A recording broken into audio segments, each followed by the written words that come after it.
Hello everyone, it's Tuesday, so that means we're streaming. I'm Only Black Mage, and we are continuing my first time playthrough of The Last Guardian. AKA a wonderfully summarized playthrough of how to train your giant cat dog bird. But you know, we're solving puzzles, we're having a chill time. How's everybody doing tonight? I feel pretty good because it's posting day. And it always feels nice to post. You know, finally get it out of your way, wash your hands of it, move on to the next project. There's always a next project. And yeah. On days of posting, granted it was supposed to be yesterday, but had some hang-ups at work, and would not have been able to make my own premiere. And I don't like missing my premiere. I like standing and being right there. Watching it alongside as many people as possible.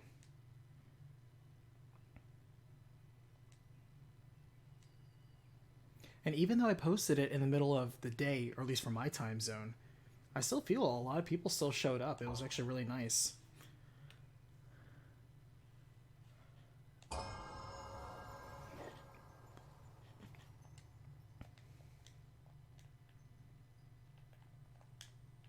When I hear people say, I can't catch it because I'm at work, I think it's a good thing. I think it's great that you are still so busy with work.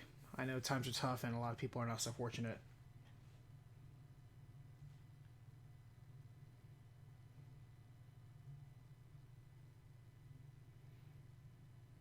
A fire. My dog's new favorite thing is eating snow. I get that. Hey, how's it going, Sam?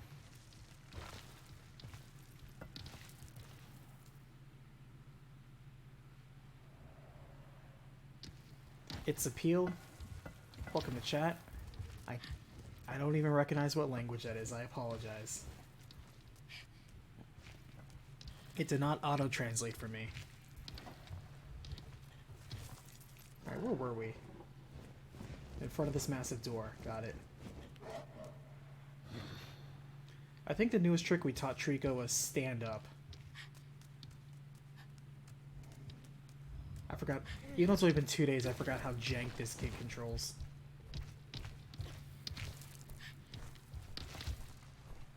Alright, is there anything up there? There is.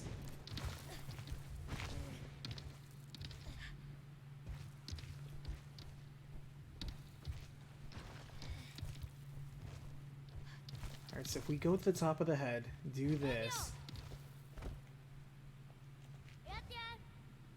and kind of bounce like this, then that's the indicator that I need them to stand up. Yeah, do this. I think this is where we go.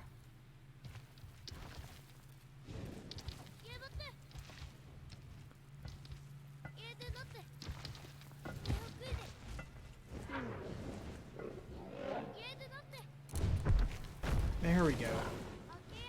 Yeah, at first I thought it was kind of frustrating, but now that I think about it, it kind of makes sense that this game is the gameplay is you attempting to teach this dog that it's like, hey, I don't, oops, oh, good catch, kid.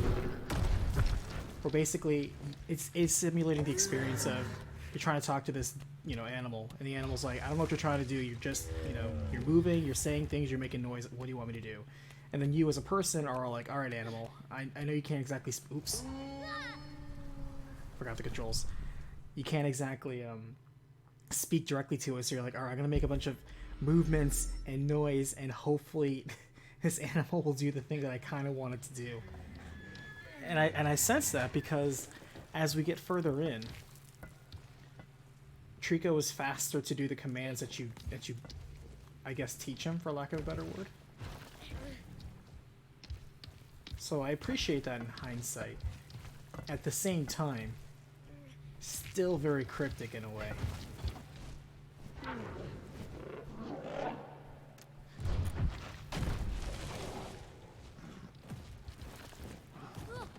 No. Okay, phew.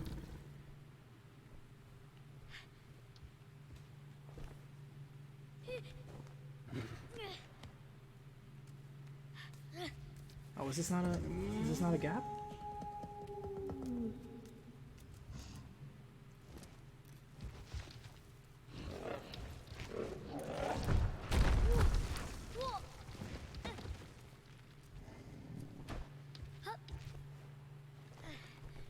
thought that was a hole we could perhaps go through, but perhaps not. Alright, we're stuck on the haunches again.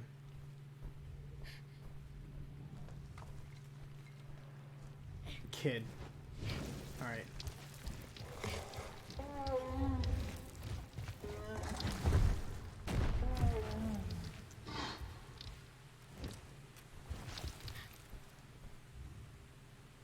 Do your thing.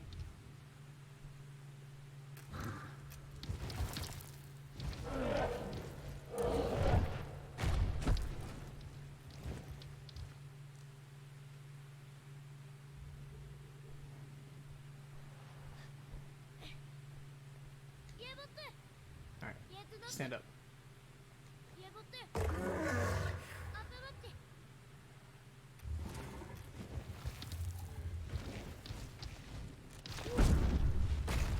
Was one horn always bigger than the other? I thought at one point they were the same size. Maybe it's the way you look at it. But one horn is clearly bigger than the other.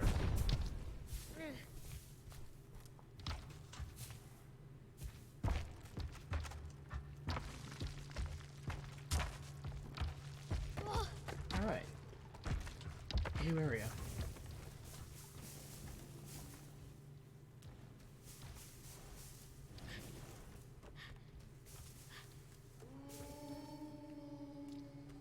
Just gonna go on ahead.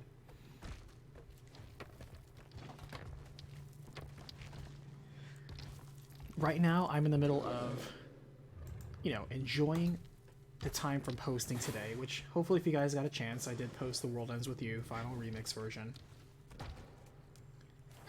Pretty pleased with how it came out. I dislike having to speak sometimes a bit faster than normal, and that when I feel like I kept a quick, brisk pace. But that video was already 48 minutes. Don't play with that. I need that. Stop playing with that.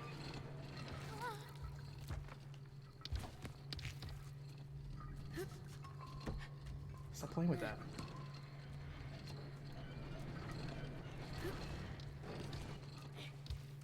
Come on, guy. And yeah, I had to cut a lot of stuff out. Not too much though. A lot of the stuff I had to cut out was stuff that was basically just side quest stuff. I wasn't planning on doing another day anyway. The only thing you need to do in another day was Griffin only has regrets stream. This is the post stuff. This is stuff that also goes into the deep cut, but not all of it. This is the after, where it's like I don't have an after party celebrating what I posted. I have a party, a pity party where it's like, oh man, I should have done this, or oh, I saw that, or blah blah blah. You know how hard it is. It's never done. Kid, I need you to just grab this chain. I need you to just grab this chain. Oh my god, kid. Grab the chain. Don't grab this. Grab the chain. I do not understand why he's not grabbing the chain.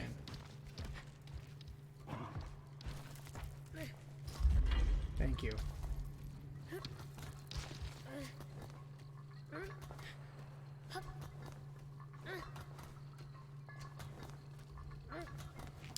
Maybe Trico's supposed to grab it and pull the chain himself. But there's a switch up here. We had to go up here anyway. Oh, you could have just brought me up there.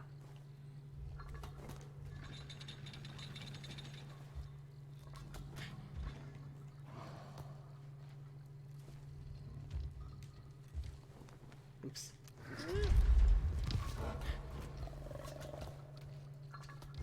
I forget how to jump.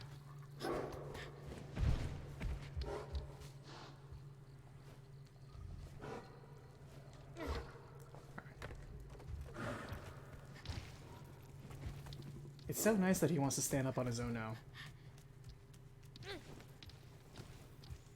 But otherwise, I'm pretty pleased with it. I don't think I left too many opportunities for nitpickers to get on me, but you never know with nitpickers.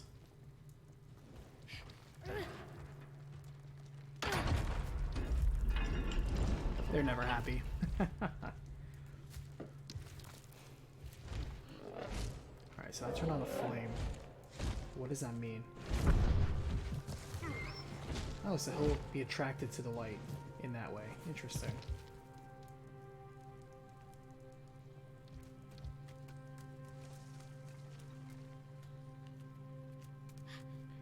You gotta wonder, what's the point of any of this structure?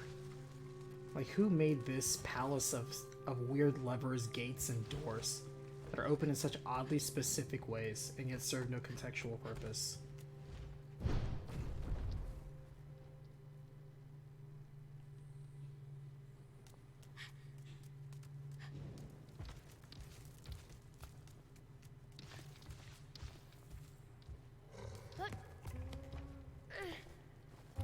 Oop.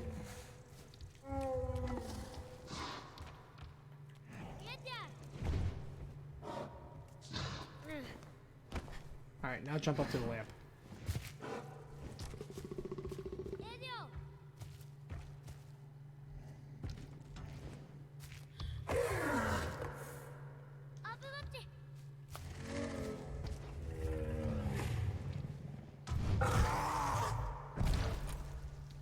No, I want you to go here.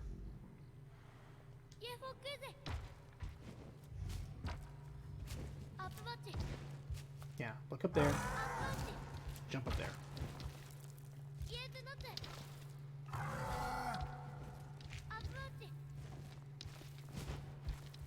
Jump up there. Come on, please.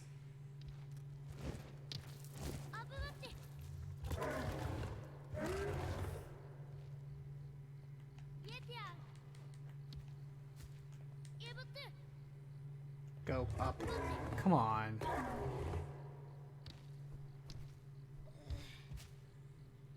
I don't remember what the lore was behind Eco's Castle Griffin. That's a good bring up.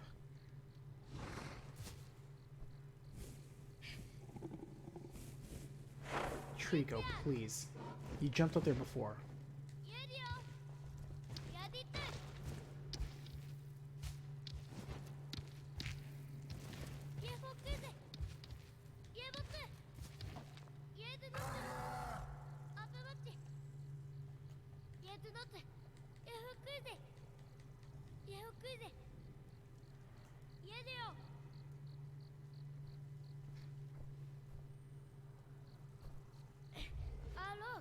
I think one of the reasons why a lot of people don't favor this as a puzzle game is because you are not in control for a lot of it.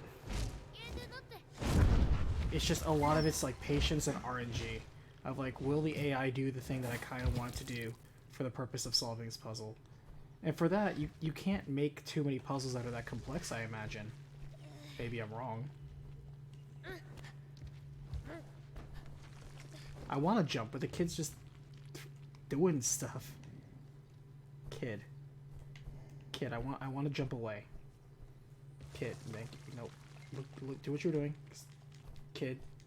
And the control is just not being very good. It's a hassle. Thank you. Good lord.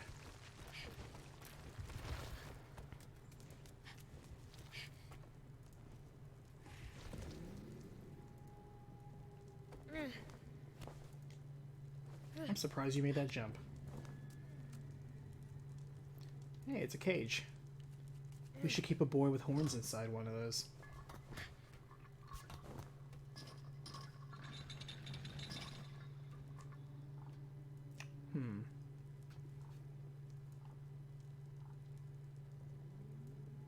Hey, Alessandra, how's it going?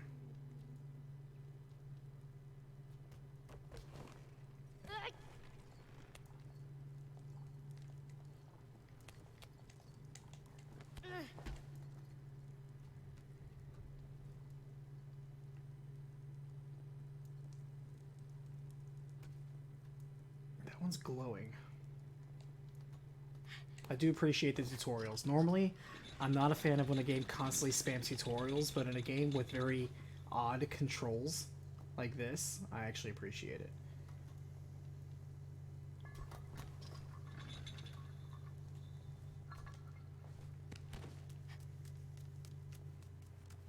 Like, when they played this, they thought, yeah, these controls are good. This'll work.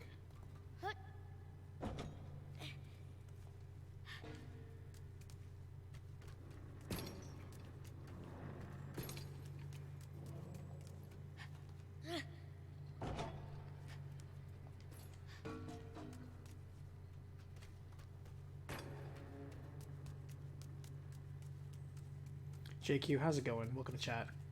Hope you're having a good day today. My week for posting is going to be, well, I just posted World Ends With You. I'm working on the deep cut of it. My goal is to be more prompt with those things, like the next day.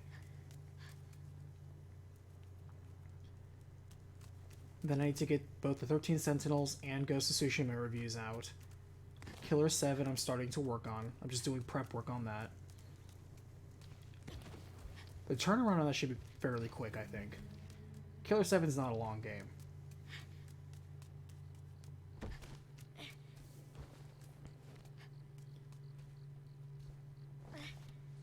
Then I got a Valentine's Day video planned out, which I don't think I've done before.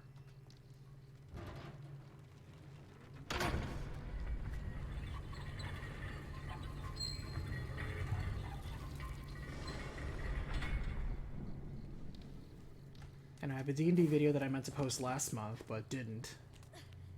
So for the very small handful of people who actually enjoyed my D&D video, I do have more coming in, so you can be super mean to your players, and yet still be justified by the rules. I know a lot of DMs that sometimes don't like doing mean things to their players for fear that their players take it personally. And to me, if you think your players are taking it personally, you're just projecting that you're taking it personally. That you're doing something personal. That's why some DMs I notice do that. They don't deliberately sabotage the player in game, that is, not out of game. That's just mean. You should never bully your players. But also do the optional rule of like critical fumbles, doing really terrible things. And I never actually like doing that. To me, if I'm ever gonna mess somebody up, it's gonna be for a reason where, if I put this down here, what are you gonna do?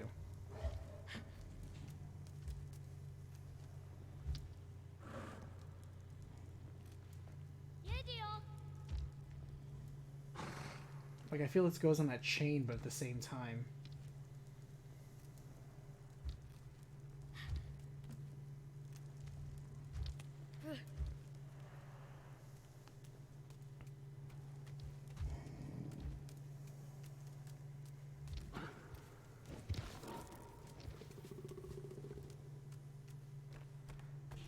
But yeah, they do optional things, and like, oh, you rolled a 1, well, your sword flies out of your hand and snaps, or falls on your foot and chops it off, or some crap like that. I'm only doing that because the DMs there are just hiding behind RNG to do mean things. And that's not what I want to do. If I'm going to be mean, I'm going to be mean on purpose. And by mean on purpose, I mean the villains are being mean. Because I think you should play effective villains and not be a dick DM. Or be a DM that's too cowardly and hides behind the dice roll, like, oh, that's what the dice said, you rolled a 1, so that unfortunate thing happened. Oh man, if only the dice were so nice, you live by the dice, you die by the dice, blah blah blah. Nah. I'm gonna be like, no, the villains were smart enough to know to knock the weapon out of your hand and throw it off a cliff. And why shouldn't they be smart enough to do that? That's why I like playing smart enemies. Intelligent races in general, I really enjoy that. Oops. Wait, can I just drop this?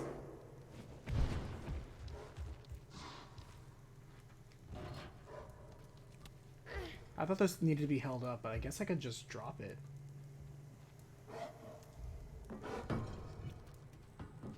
Huh. I was overthinking that. Catch me. Nice, soft landing.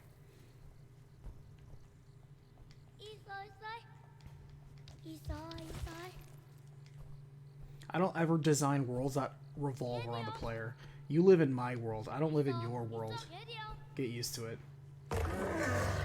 That's why whenever players like, I wrote this giant essay for my backstory, I don't give a shit. I tell them right up front. I do not care. If at some point your backstory aligns with something that I can do in the plot point, great. We'll go with it. But I am not magically creating like this family or this clan or this tragedy or this event just to substitute whatever drama you want.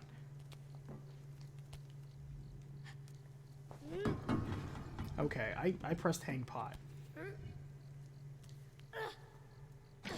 There we go.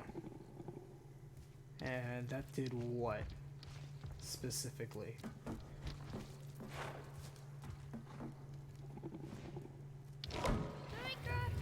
Oh, that's gotta get him to pull the chain. I see. I see. And now he's gonna back up with it in his mouth.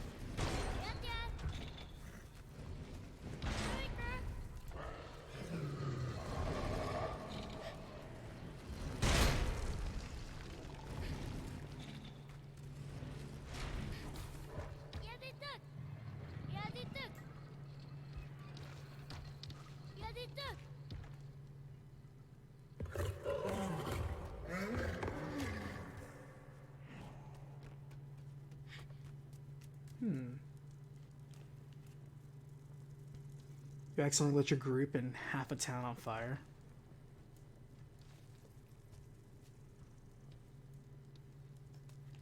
Yeah, I never employed critical fumbles. That stuff's just stupid. It's for DMs that are too cowardly to actually do mean things to their players, so they hide behind the dice. Any DMs, fight me on that. Fight me. Tell me that's not the reason that you don't actually just do things like disarming and sundering. Oh, because that would make my players sad. Okay, well that's a personal problem. If your players are quote unquote sad.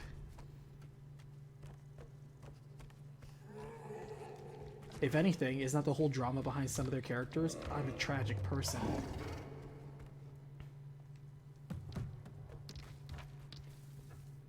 Hey Geiger, how's it going?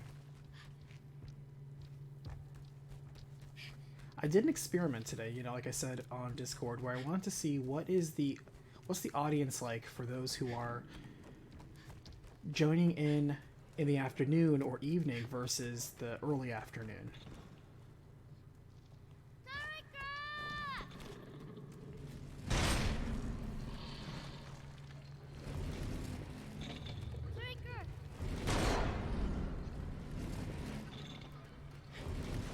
So we need to get him to stay with his door open. Maybe if I grab the chain? No, I can't drag the chain that heavy.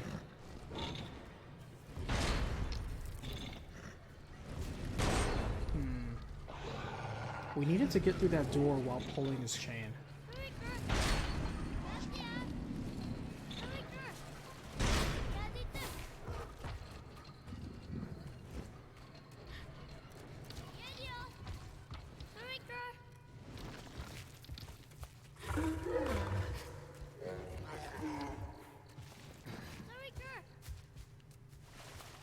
So you grab that. If I jump on top of you while you're grabbing it, will something happen?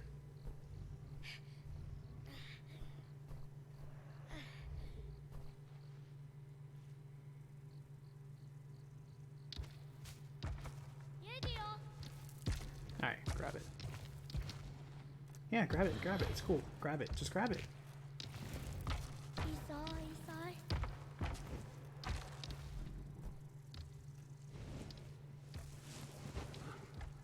Don't lay down. Come on, man.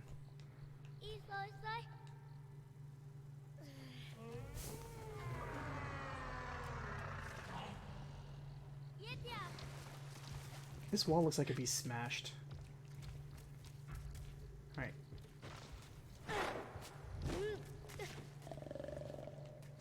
Alright, so you grab it.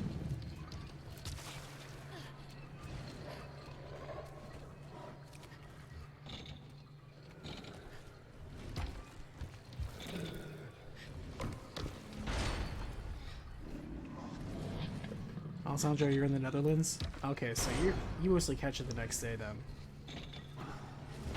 Or when you're off work. Okay.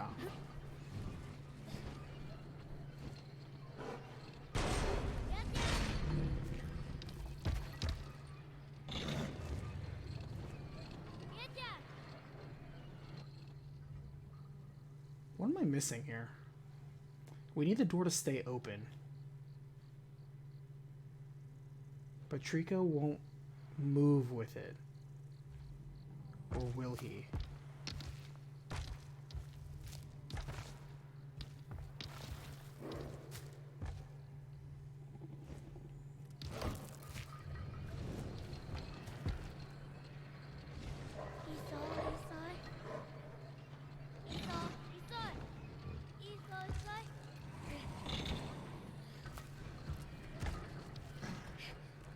But part of the reason why I'm doing the series that is teaching DMs how to be tougher on their players is because A, I feel there are too many DMs.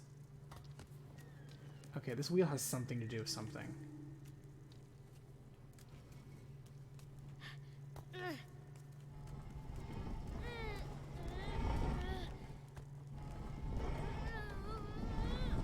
Are just too afraid to do anything to their players. And I recently observed a friend's table, and he doesn't listen to this, so I feel perfectly okay with calling him out. And he... Oh, actually, wait. Those are tracks, aren't they? Yeah, okay, so I can put it on a track, can't I?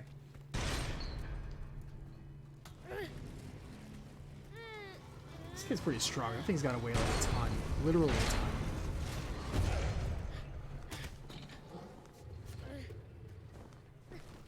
And he's almost bullied. Like, he's a new DM. He's been DMing for just a couple of months.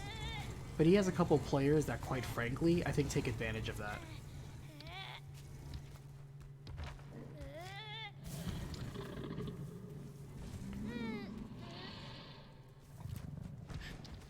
Because he has like, just the other day, I caught him, or rather I caught one of his players just cheating, where she was knocked unconscious, but she chose not to say anything, and because he wasn't paying attention to the players, he didn't realize that she was unconscious, and then the next turn she just drank a potion and pretended like nothing was wrong.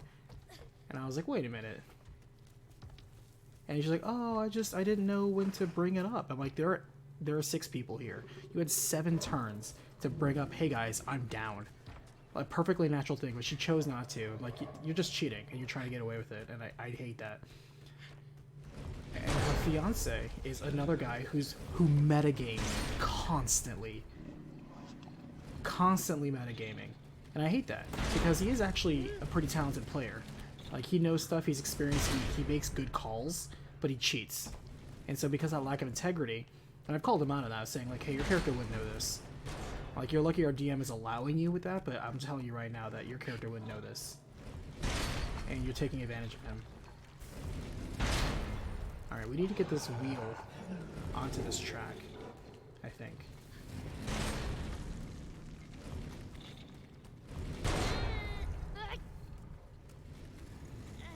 Oh, I get it. This will hold the door open. I get it. And, there's another player. There's a new player, and he's doing the usual new player mistakes and stuff like that, so it's charming and cute. I have no problem with new people, because they're learning. You know, nothing wrong with people learning. And... Trico, what the hell are you doing?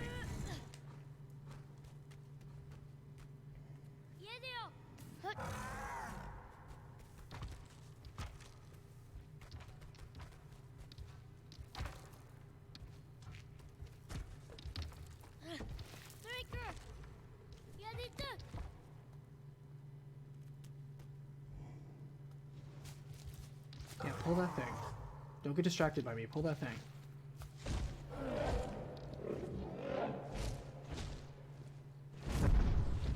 I realized I accidentally told him to jump, and that's on me.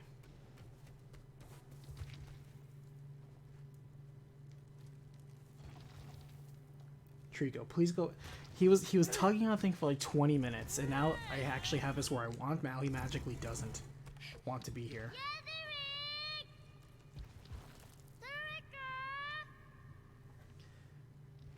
And there's another ranger who's also taking advantage of his naivete, shall we say, and just kind of not. It's like I told him, it's like, you know that paladin smites run on spell slots, right?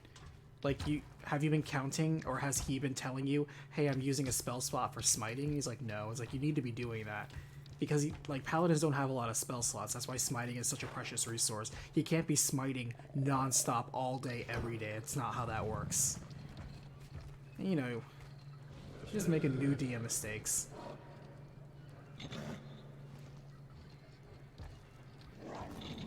And one of the new DM mistakes that he constantly makes too is, I've helped him make a couple encounters, but man, he's not very good at running up.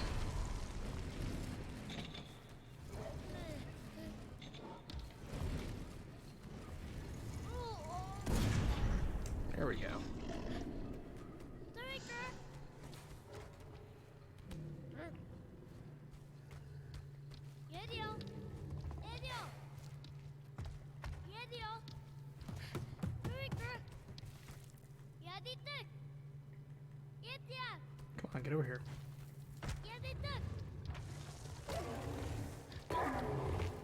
There you go.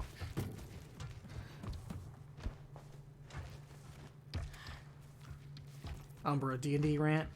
Yes and no. It's leading into the future D&D game that I'm gonna be, or not game, but video that I'm working on. Because I wrote the script and I meant to do it last month, but The World Ends With You just ended up being so much longer than I thought it was going to be. And it's funny because Final Mix wasn't even the longest part. It was actually very short. But that game is very grindy, and I don't like that part about it.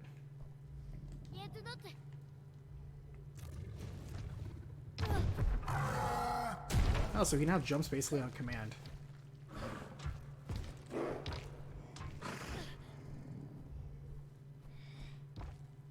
Move forward just a little bit.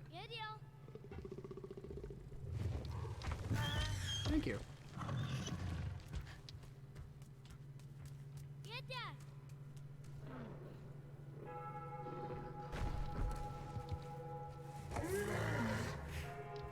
Really wondering where that's going to come into play. But yeah, I'm sick and tired of bad DMs, and I'm sick and tired of strong players taking advantage of, and I'll say it, weak DMs. And the DM can be weak for several reasons. Maybe they're just not that very good at storytelling, or the mechanics, or handling their group, or handling strong-willed players in general. Can we throw something at this? Like a rock.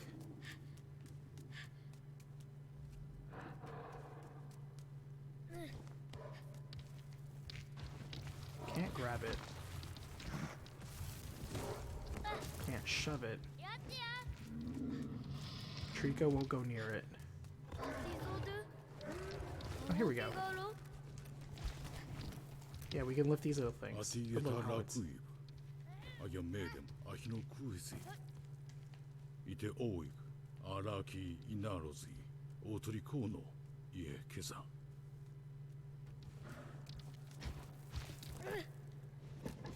Okay. A little more oomph to that, please. There you go.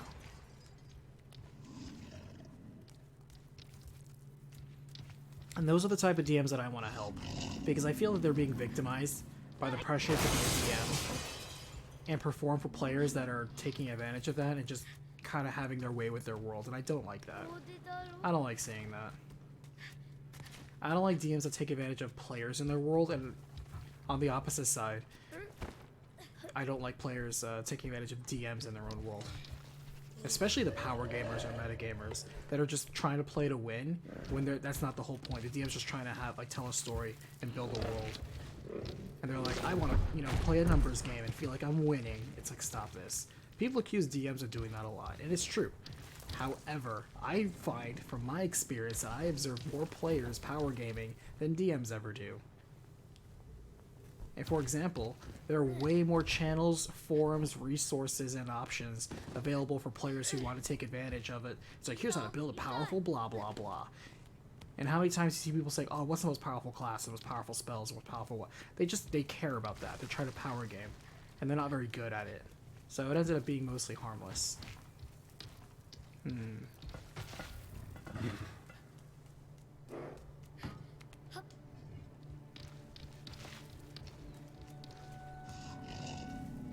So that's protected.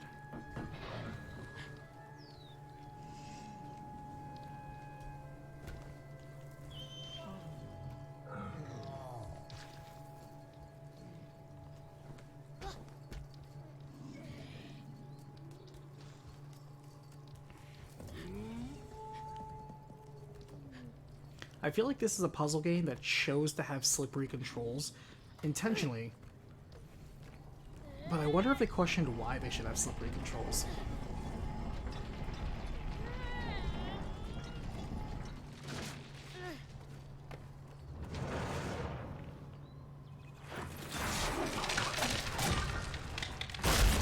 Oh boy.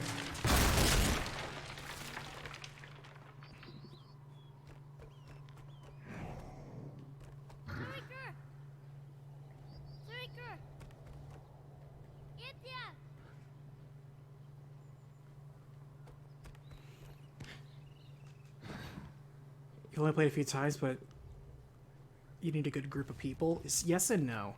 See, you can... It's like employees. If you've ever been an employer or a manager of any type.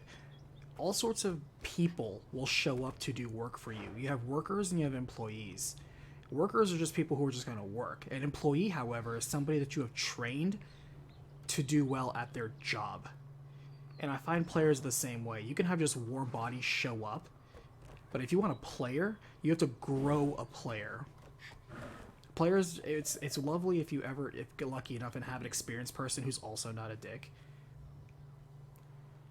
And they're like the type of people that want to help grow and engage and have fun with the table and even help teach new people what to do. But most people need to be grown into being players, and most people are not. They don't have discipline, they don't have patience, and the DMs that go over those tables don't have those either. So it ends up being a case where it's like bad parenting. You know, a bad parent who just doesn't have patience or the willingness to teach a child, so the child is just either a spoiled brat or just a dumb idiot or all sorts of problems. And you're like, oh man, what's wrong with this kid? What's wrong with their parents? Blame the parents. And it's kind of true. It's the same way. It's almost the same sort of relationship as a DM has to players.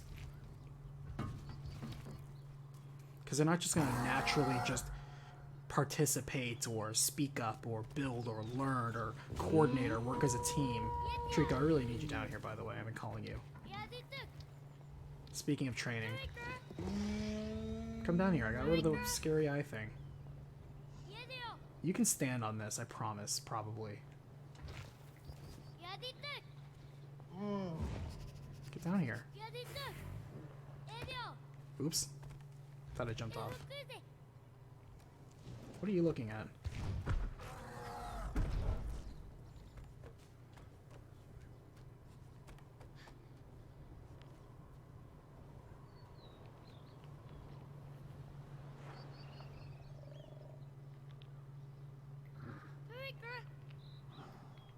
Just come down here, please.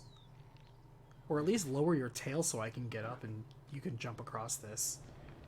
Is there something else I'm missing? I mean, clearly I'm missing something.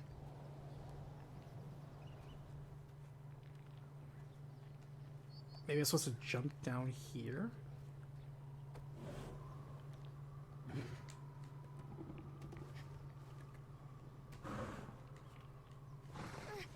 Kid won't grab the edge.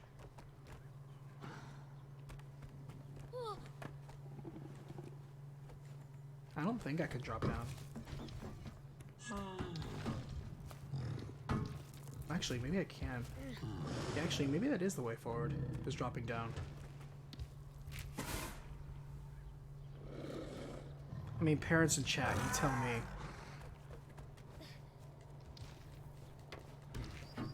Kid, I need you to grab. Ledge grab, please.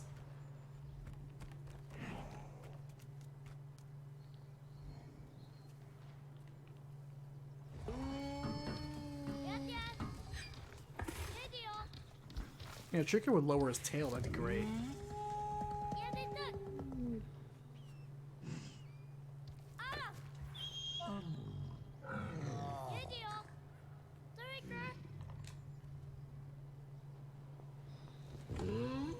Come on, man. Throw me a bone. What the hell am I supposed to be doing with this?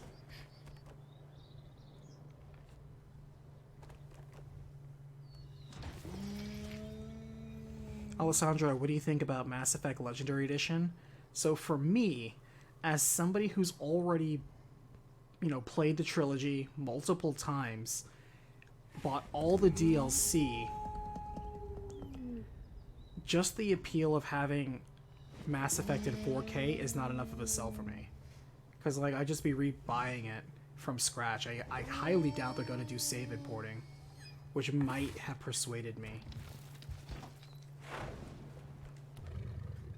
I'm going to try jumping over here. It's the only thing I can think of. No, don't get up. Jump. Don't get up. Jump. Okay, I'm just gonna jump. Yep, that was not it. Kid, so that's not it. That ledge grabbing is not the way forward.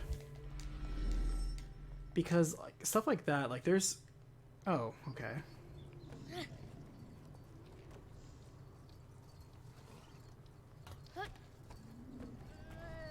Because even stuff like 4K patches technically exist on the PC versions of these games.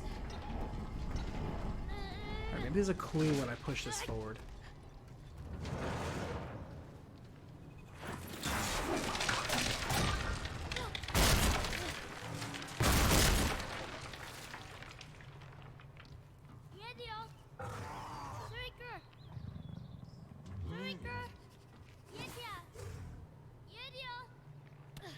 Come on, Trico.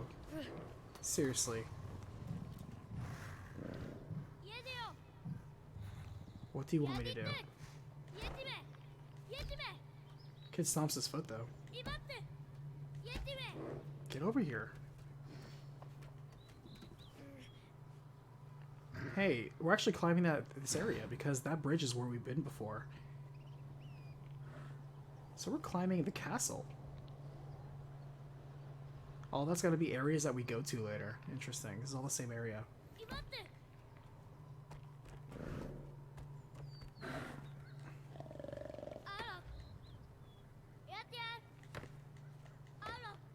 Why is the camera doing that? I'm not touching the camera. The camera's just doing that. Or just, it suddenly just shoots up. Like...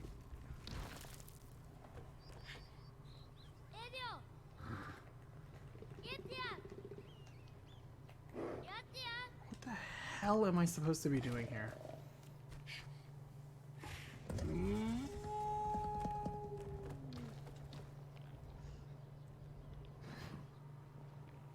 Because he's looking at me, I'm looking at him. I can't get up, I can't go forward, I can't go down.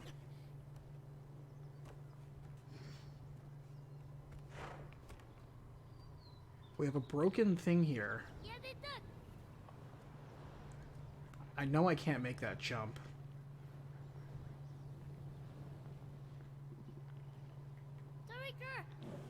Trico won't come down for some stupid reason. Man.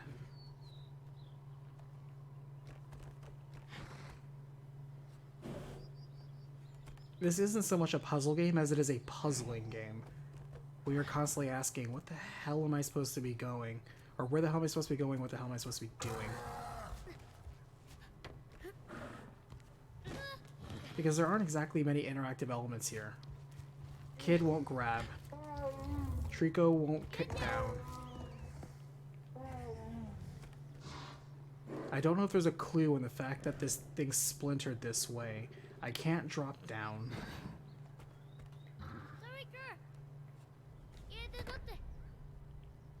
Trico just jumps in place. What if I go over here and do the jump animation?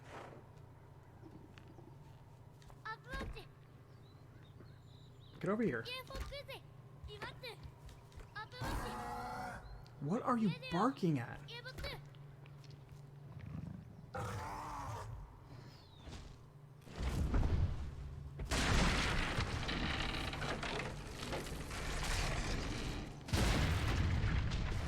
Okay.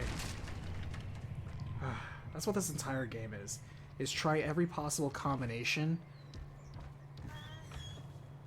until you happen to get to the area where Trico will be in an area that you happen to do something. Ugh.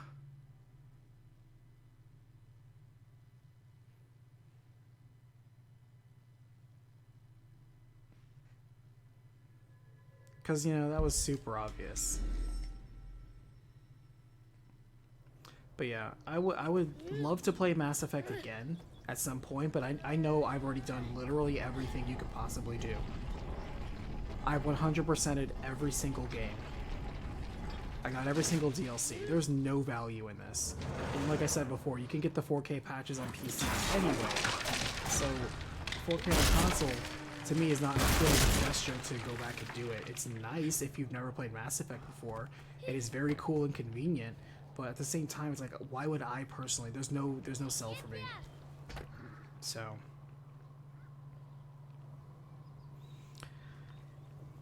I like Mass Effect, I want to support it. I'm glad they came out with the remaster, but the remaster is neither one that I wanted and nor one that I need. The fact that they're making a Mass Effect 4 instead of an Andromeda 2 is interesting, though, because Andromeda wasn't all bad. Did it have a lot of problems and was it glitchy and buggy? Yes. However, it actually had really good combat. Combat was its strongest part.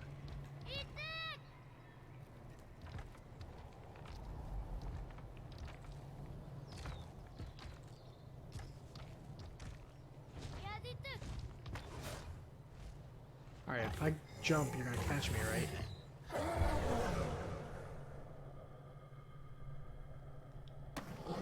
Okay. Nice.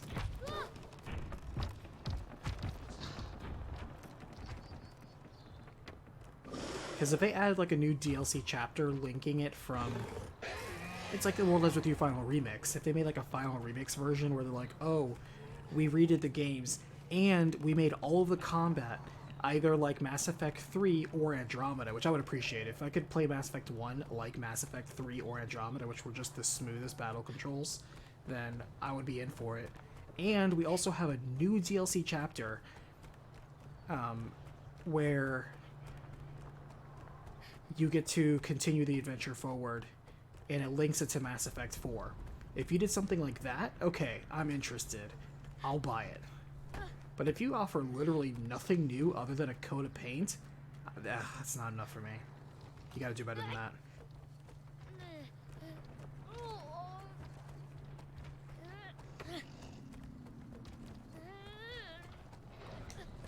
I get the feeling I don't want to be on this side. Oh, is that a barrel to eat? Or it's just a barrel. No.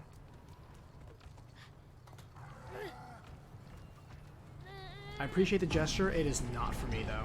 If you've simply never played Mass Effect, you know, if it's something that you just missed out on last gen, then I thoroughly recommend you get this. This is a great value for you.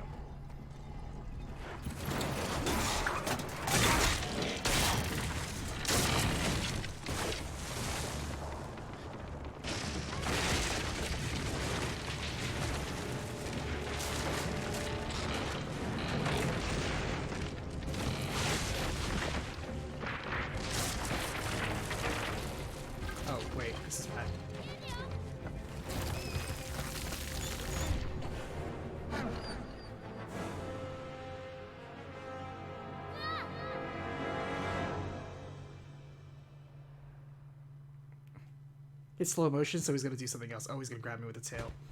Nice.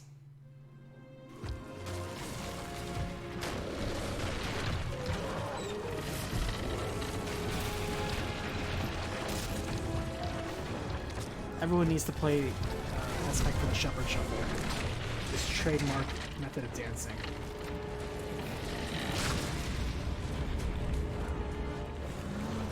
We have stuff happening now.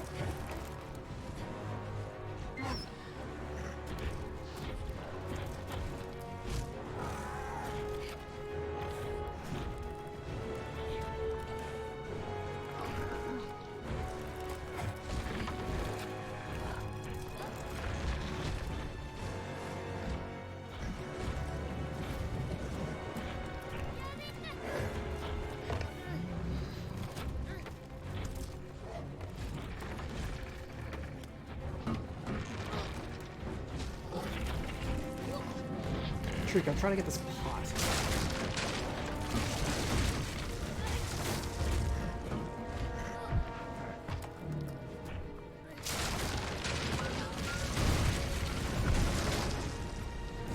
Alright, we got through that. First try. I think to play this triumphant music like we just did something epic.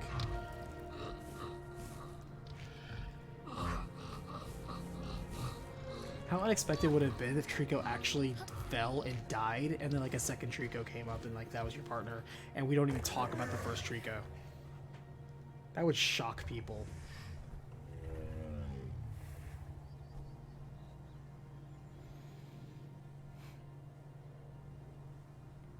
Certainly interesting architecture.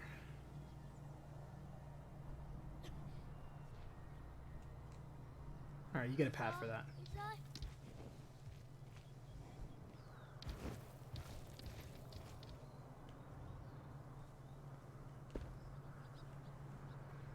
Okay.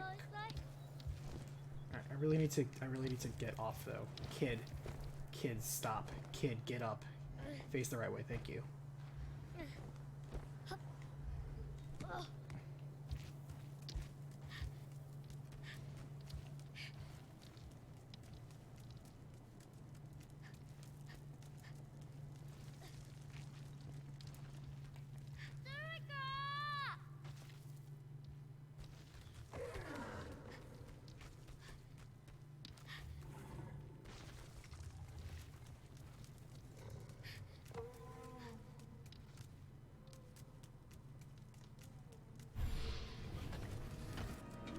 What's up, guys?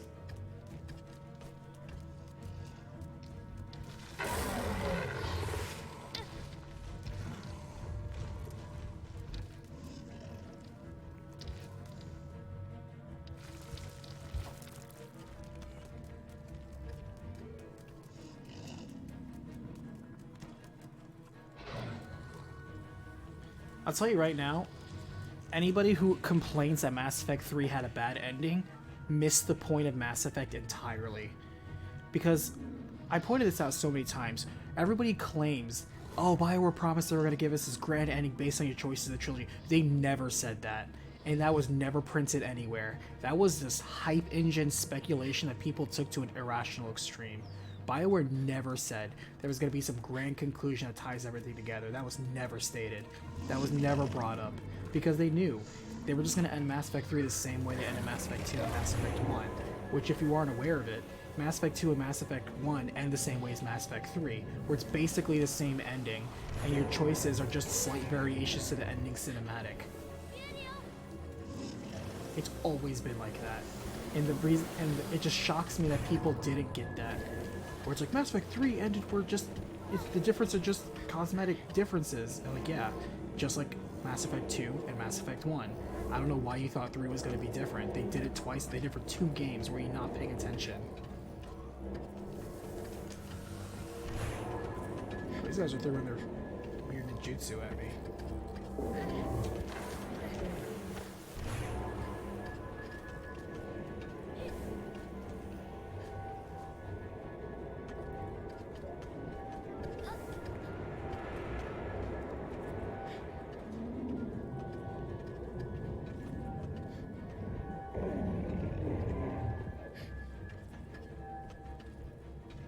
How do I get up? I need to scope out this room better. Yeah, I know. I know me.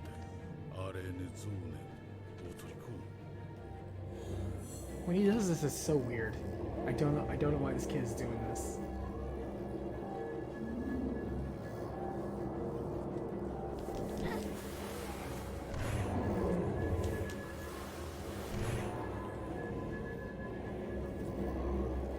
I need space to see. God, this camera's just like, hey, do you want to zoom up like close to the wall? No.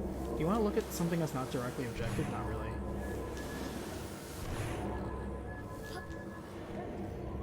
And one cool thing about Mass Effect 3 is that the entire game is an ending. That's what I love about it, is that the entire game is an ending. The thing that ruined Mass Effect 3 was fanboys. Fanboys ruined Mass Effect 3. Fanboys hated... There we go, we can go here. Fanboys hated the prequel books. They hated the multiplayer. No! Are we gonna do this now? Or we can't do anything because these guys are just always up in my face?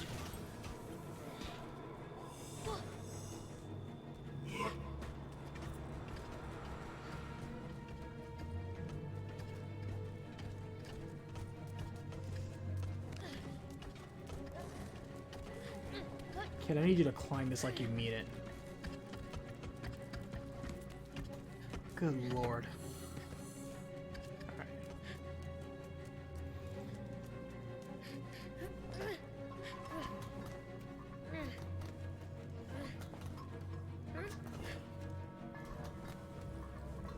And then, of course, people with their usual fandoms. The fandoms not only ruined Mass Effect 3, they ruined Mass Effect 3 not only with their nonsensical whining, but also their constant fan theory. Because like, oh, we didn't like the ending they wrote.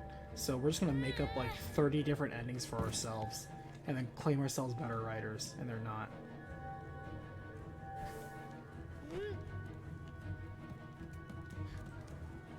Not gonna lie, some of those theories were kind of interesting, but none of them, I think, really, they were all just based on just hopeless speculation. Keep in mind though, I am somebody who doesn't like any fan theories. I've not seen fan theories actually work. I think the amount of fan theories that I actually think are plausible enough to like, oh, actually this is possible, I can count on one hand. All right, this track goes this way. Oh, I see. So we're gonna have to drag this thing across while those two guys are harassing me.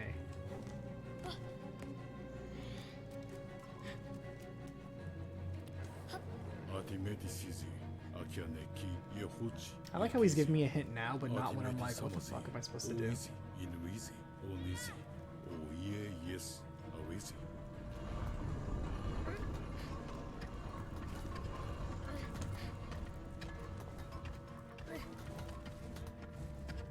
Okay, kid, you better make this jump.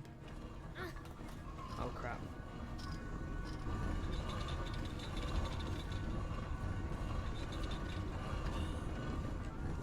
Didn't know that was gonna happen.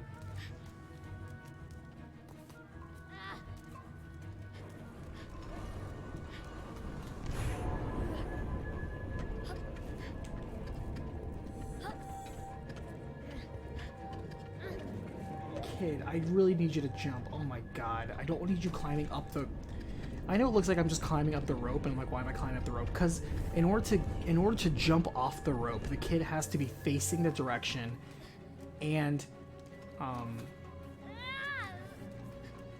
you need to be like pulling the stick in the correct direction you want to jump. But the camera and the stick want to go in one direction, and it's the same direction as...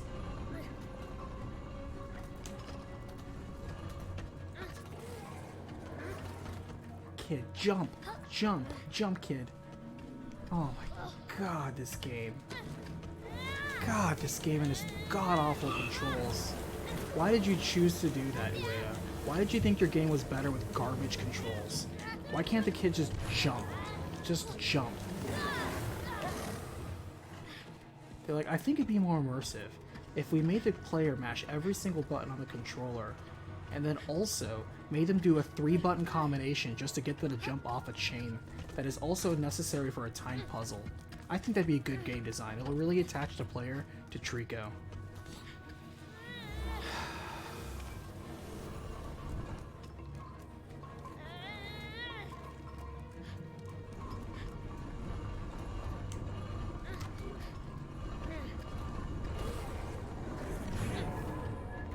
Oh, thank God. Okay.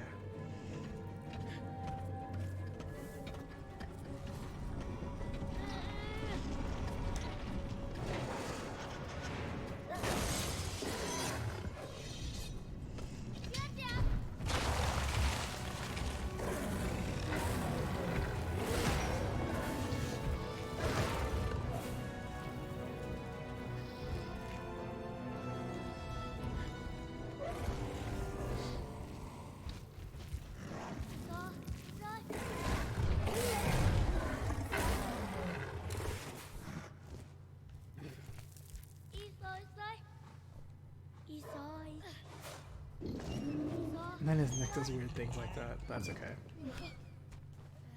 Here, found a barrel for you.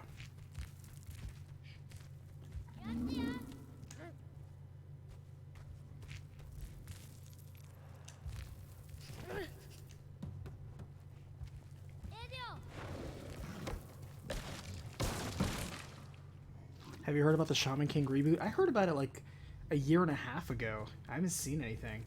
My reaction now is my reaction then. Shaman King is like Bleach, where it came out, it had an interesting concept, and then they just both fell into this Dragon Ball Z rhythm, where every single new arc, there's crazy new powers, incredible power creep, and everybody at the end is just capable of blowing up universes. I love the art though. The art of Shaman King was great. I tried to get into the sequel. I just wasn't feeling it. The main character just wasn't interesting to me. And I don't think it needs a reboot. But if that's where we're going, then okay, sure. We'll see. I'm not gonna lie though, like the concept in like Oversouls was super cool. I was super into it.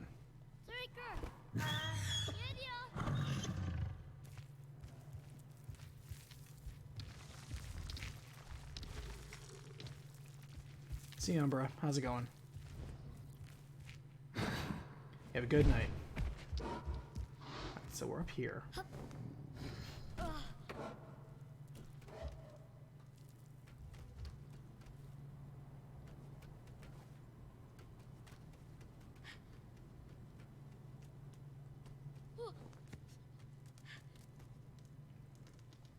Is this forward or is the other way forward?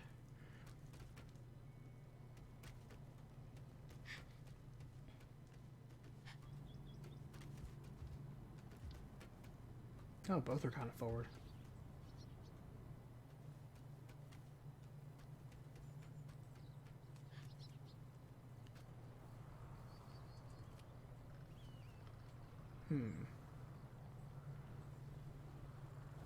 Alright, so we clearly need to do something about that. Throw something at that.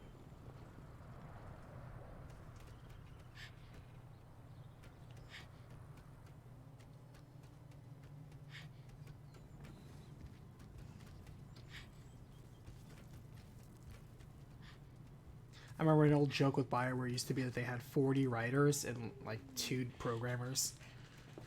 They used to brag about that, like our 40 writers. Mass Effect 1, by the way, when it first came out, was incredibly glitchy. I remember I have a friend who never finished Mass Effect 1, and he got it on PC, because the PC versions at that time was specifically the worst possible version of Mass Effect. It had like 200 plus game-breaking bugs, and it was just unplayable for many people. I'm sure it's better now, but it was pretty bad. It was a case where the PC version was just literally awful. I mean, it already chugged on consoles, and it just was garbage on PC.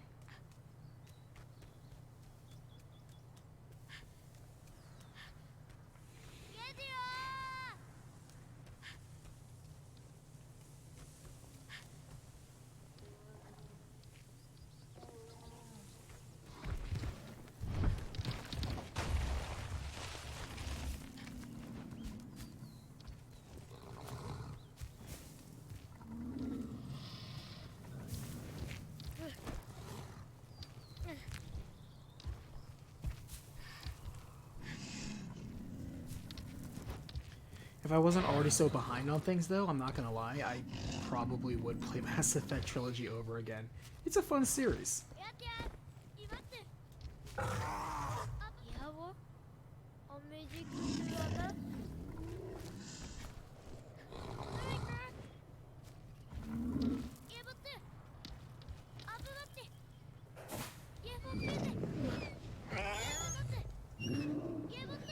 Jump up there. Jump up there. Jump up there.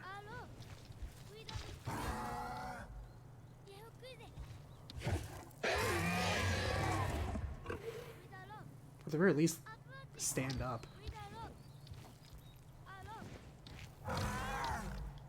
Trico, please.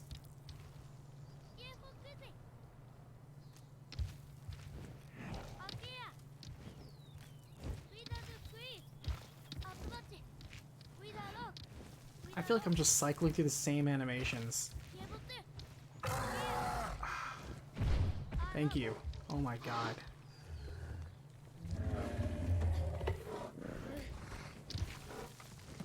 I got 2 barrels up here.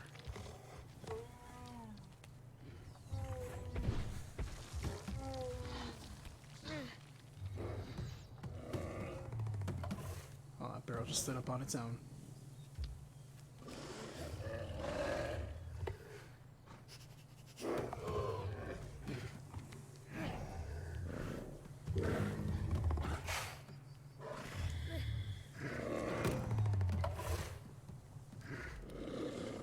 I want to stack both barrels on top of each other.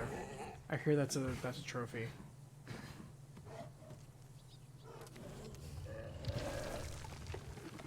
And with how jank these physics are, I question if the kid can do it. Kid, I need you to just face this barrel. Alright, that's as good as it's gonna get. Oh my god. Physics in this game are so jank. Oh, perfect. There we go. God damn it.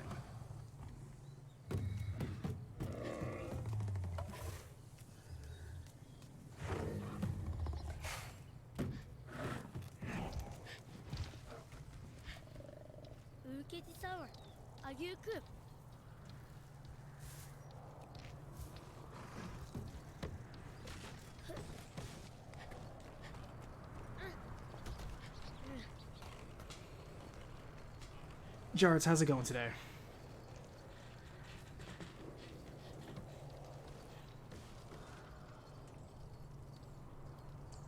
You're asking who I romanced? I romanced on one of my playthroughs.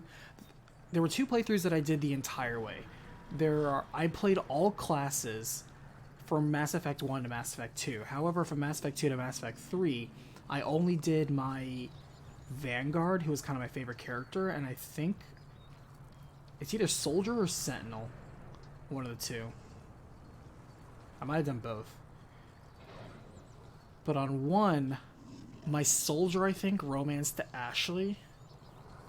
And my Vanguard romanced Tally, all 3 games. I tried going in Mass Effect 2. And actually, that's one thing I never did in Mass Effect 2. It wasn't an achievement or anything like that, but it was something that I tried to do because it's possible, and I just... In all my playthroughs, I never got it right for some stupid reason. It always boggled my mind. Which was, you can romance the ship Doctor. And you can also save her from getting just destroyed by the Reavers. I'm not talking about the old lady Doctor, I'm talking about the young one. Or maybe she wasn't the Doctor, maybe she was... I don't remember what her role was. She was like, I don't know... I don't want to say ship secretary, but she kind of had a very lesser role. Whiff that.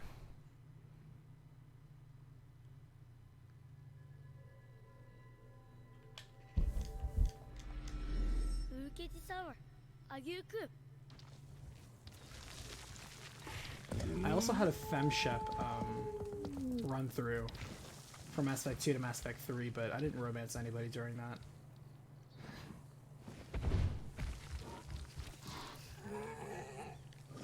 And no, not Garrus, because Garrus is super cool, but I'm not into Garrus like that.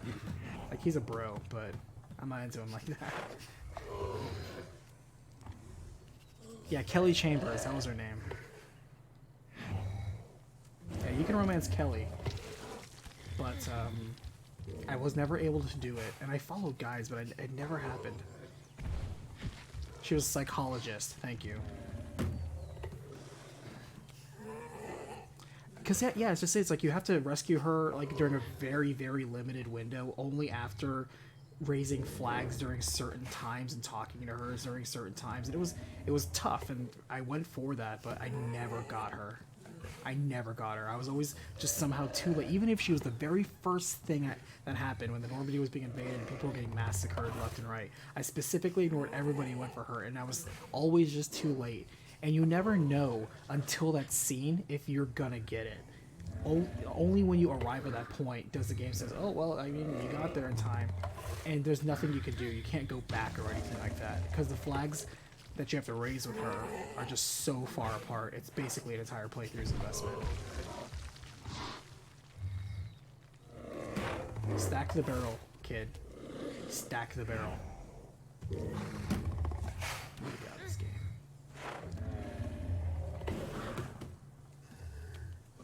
Kid, stack the barrel.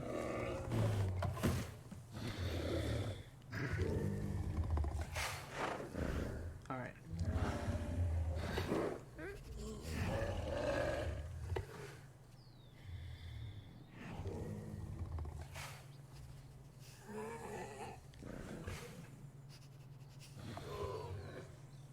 What's the trophy I have to do? I have to stack the barrels and then do what? Do I have to feed it to him? All at once? I have to look this up.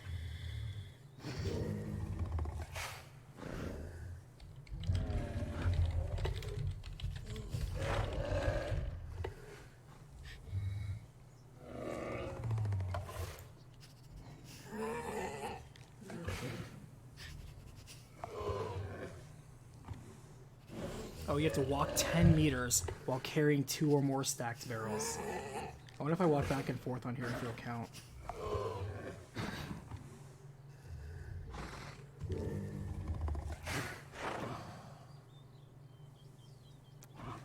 10 meters is like 30 feet though.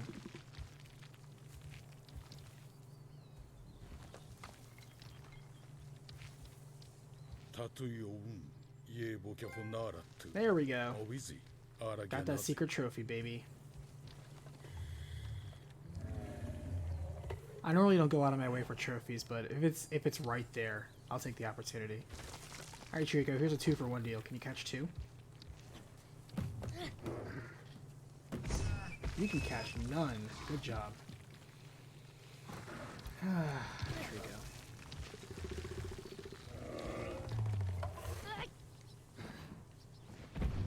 Come on, man. Alright, well, you enjoy that. Go eat them. I mean, we won't eat them until the mean old eye is out of the way.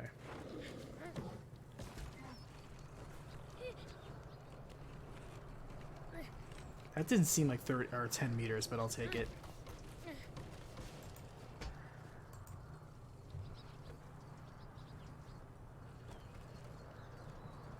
My favorite bro besides Garrus, because Garrus is super cool, but I have to admit there were many times I enjoyed Morden. Morden was just so cool. And yeah, you know, like, Rex is cool and all, but he's like that tough guy cool that you already know is gonna happen. And neither,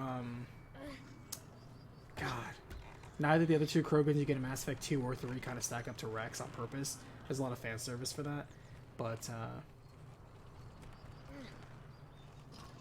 it's still cool.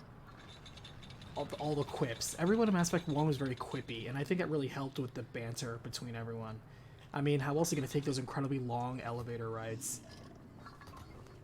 That was one of the best ways to pass loading, was to just take the elevator, and of course during the 5 minutes it took to just load an area, because the whole game was kind of jank. The conversations were the best.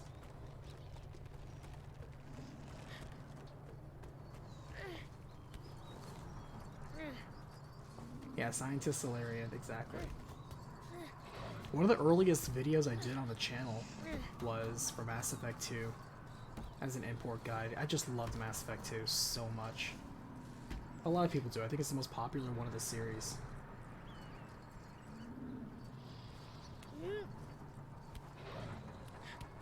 Alright, so here we are.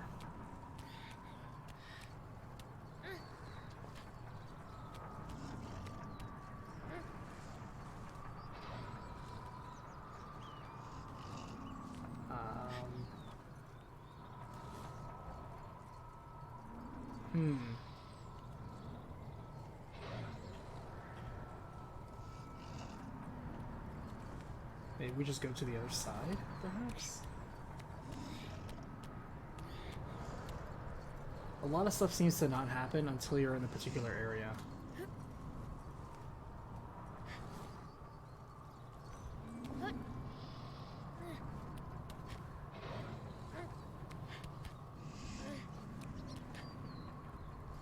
Okay.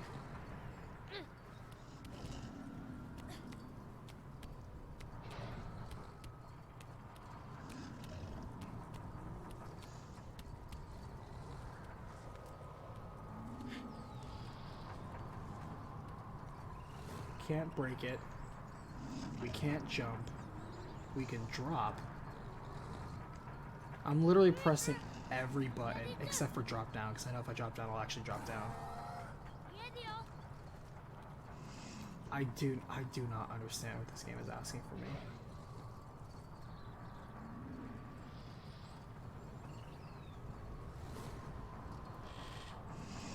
Steve Cortez, thanks for joining chat. Love your videos, especially the Final Fantasy ones. You should make theory videos on games you played too. Not really a fan of theory videos, just gonna be honest with you. I'm not gonna bail on your suggestion. That's very nice, I appreciate that. But not a fan of theories. Besides, what? Other than regurgitating the theories of what other people have come up with, I can't say I've ever come up with a fan theory myself. I'm so used to just reporting facts that I really don't have that much effort to put towards just making up speculation. There we go, now we're making progress, sort of.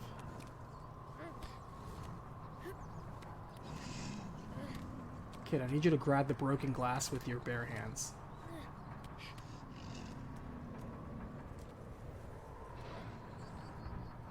This is just a trial of doing the only thing you can do.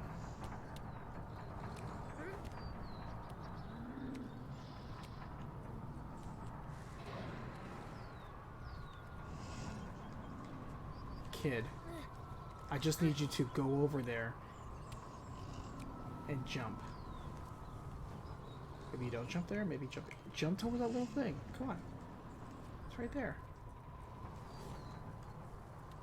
Maybe you don't jump there?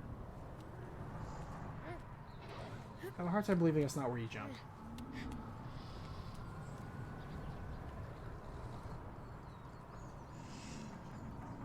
Yeah, you gotta be able to jump there, because how else would you get to... Oh my gosh. This kid. Testing my patience.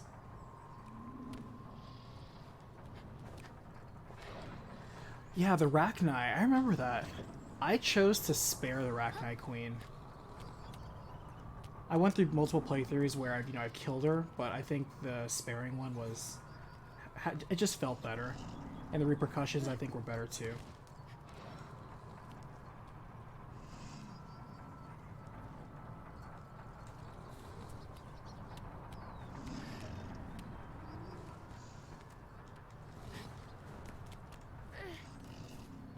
Okay.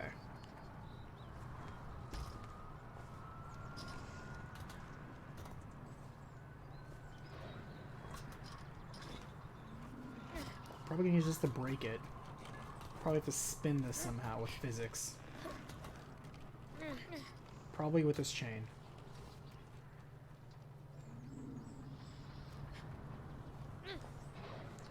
Oh my god, kid. You better not restart me at the beginning of that. Okay, good. Phew.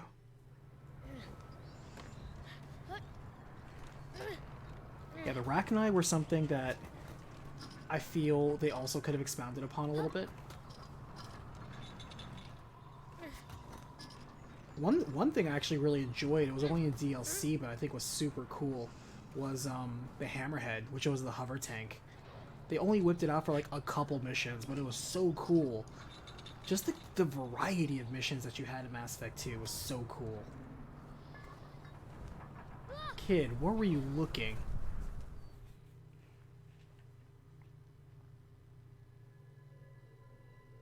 Because there were so many times where like it was like very space opera-y. It's so many races, each with their own politics, that kind of have real world parallels that made them very relatable and believable. It made them good metaphors. The amount of recurring jokes was cool, like Blasto the Hanar, the Elcor, the way they spoke. Like even now, even though I haven't played that game in so many years, I still remember so many different races.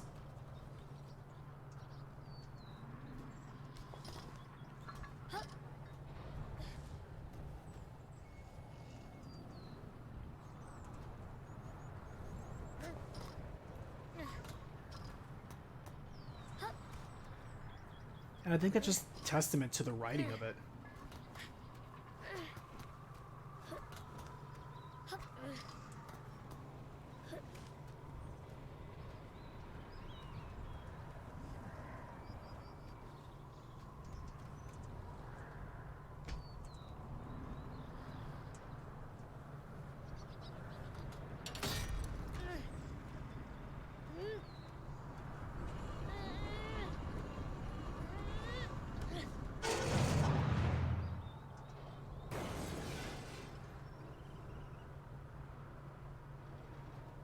If I jump down here, you're gonna catch me, right?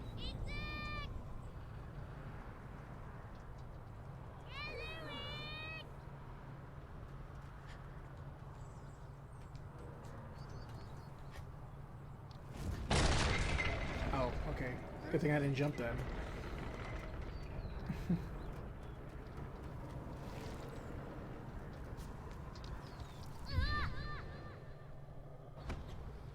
Yeah. Good catch. Did you eat those 2 barrels like I wanted you to? I hope you did.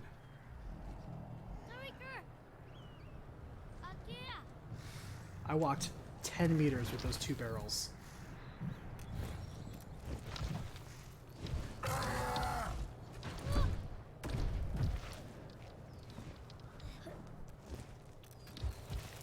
think you should keep going. And maybe one more.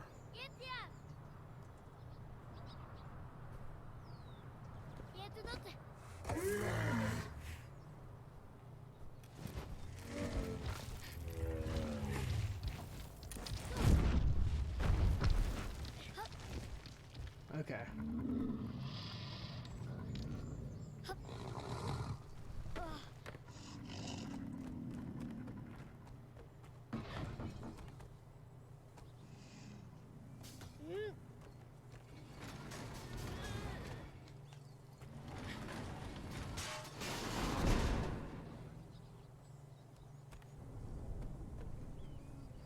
It's a long way down.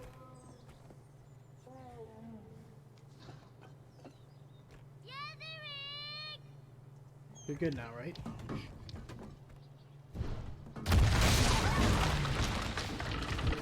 Oof.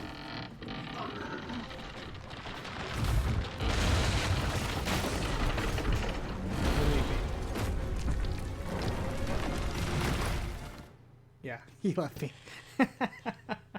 I'm like, I'm falling. I don't know where you're going.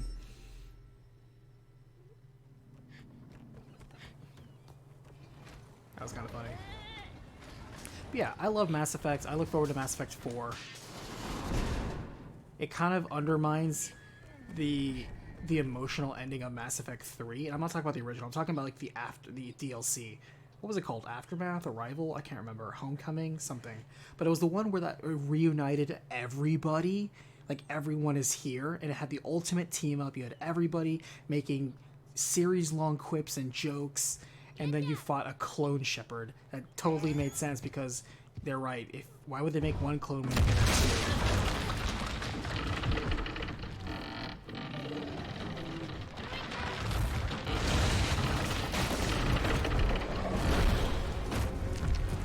And it was just, that to me was like just the bow on top. Because Mass Effect 3, like I said, is always an ending. But that DLC was the true ending. And to me, I thought, oh, what a great way to cap off the series. The Citadel was called the Citadel? Thank you. But yeah, that was excellent DLC. And then you had a house party. And got drunk. And just like old time's sakes, you know, you could smash somebody while drunk. Just for old time's sake. Can you make that jump? I mean, I don't see anywhere where I can go.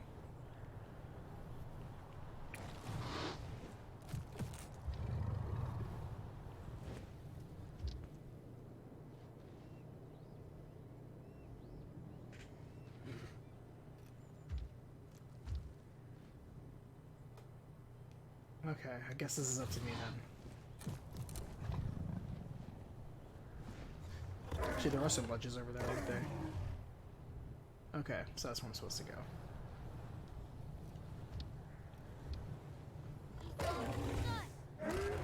Kid, I want to descend. Thank you.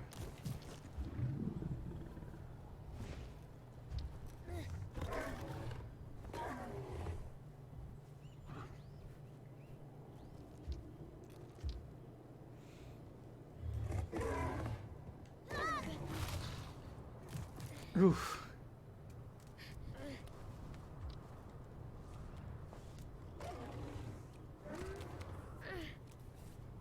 Yeah, like the the house party afterwards, there was so much memorabilia and memories that you got. Like, to me, like, that was the great send-off. That was the send-off that we needed to have before the final mission. It was so well done. That, to me, was, like, the best part. And people just want to wipe that away, like, oh, it doesn't count. Like, it totally counted. Totally counts. That's why Mass Effect 3 is a great ending. And if you don't know that, you either A, were too overhyped and too stupid to play the DLC, or B, you're just, you know, there's no saving you. You bought into a lie that never existed, and you have nobody but yourself to blame.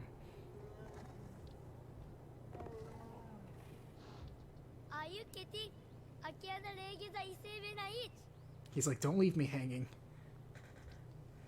Kid should be like, just hang in there. If he said just hang in there, that'd have been funny.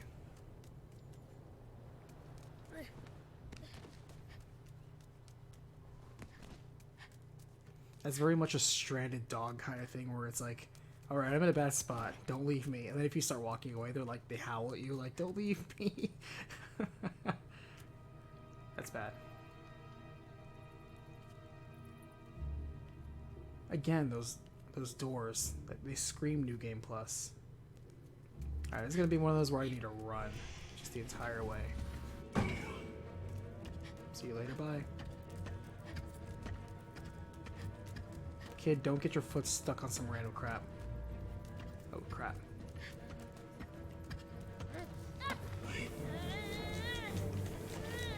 Press all the buttons.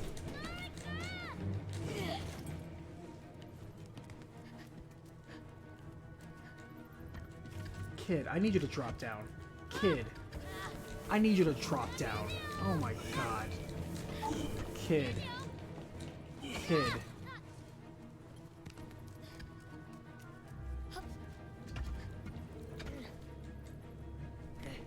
There we go.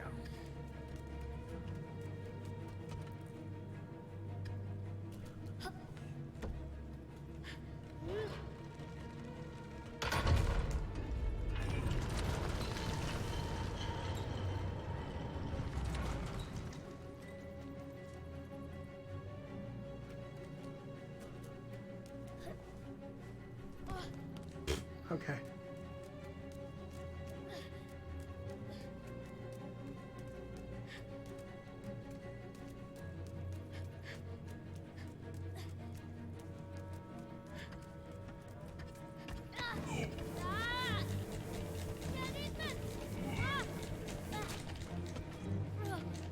Also, the Normandy 2 was super cool as a ship. Because it was a battleship. Like, Normandy 1 was great, it was an exploration vessel, but Normandy 2 just being a straight up, I'm here to throw punches, kick ass, and take names. Very nice. This is precarious. Kid, I need you to drop. God, kid.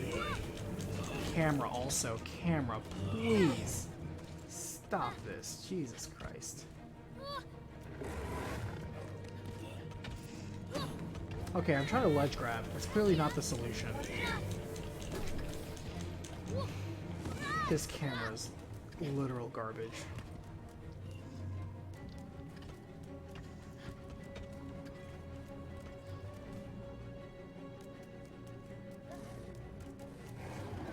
This makes the camera in Ghost of Tsushima look just perfect.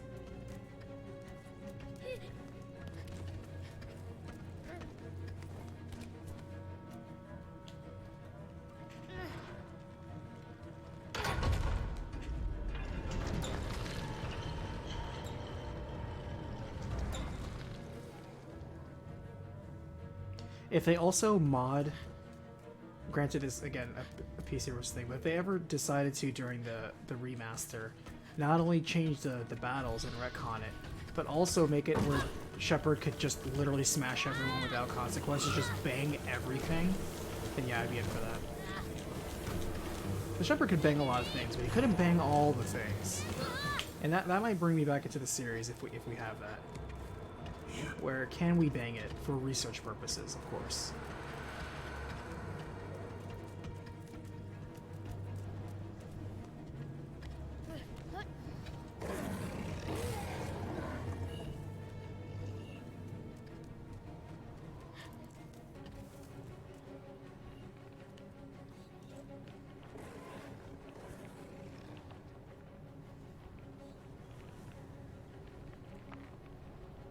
Exactly. We'll bang, okay? I love that meme. You ever played Mass Effect? See, Julian, you're the perfect audience then to play the remaster. It's like the Pokemon DLC. Like Pokemon Sword and Shield is structurally, design-wise, a great game. I don't have any complaints about it. It is the smoothest the game series has ever been. It has the best quality of life of any installment. Not even close.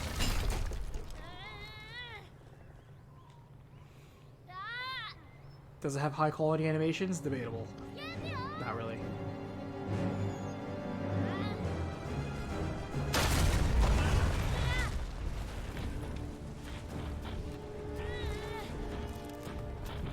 Thanks. This is the part where we work together, I guess. Oh, you know what? You got something in your back. Let me take care of that while you're here.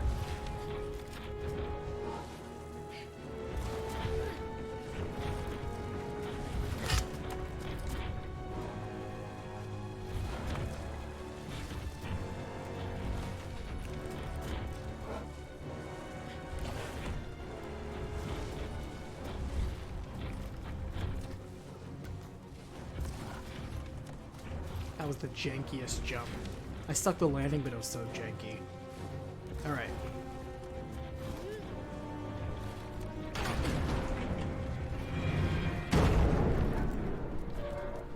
We cool? I think we're cool.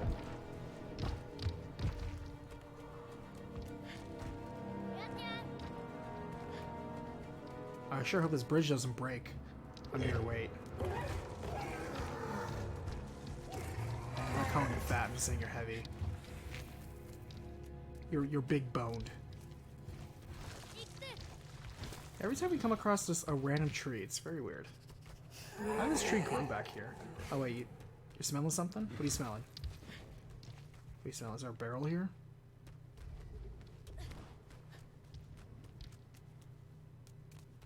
I think you're crazy.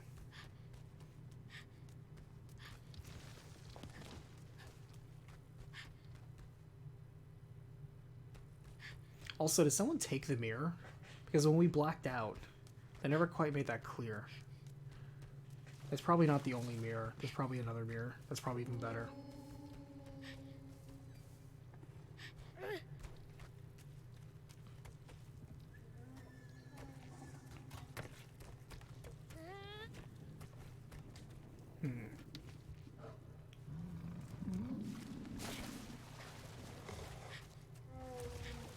Oh well, it could be worse. We could be swimming. Not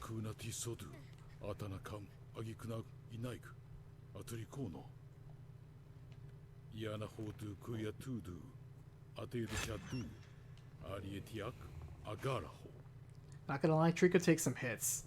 Takes a lot of hits.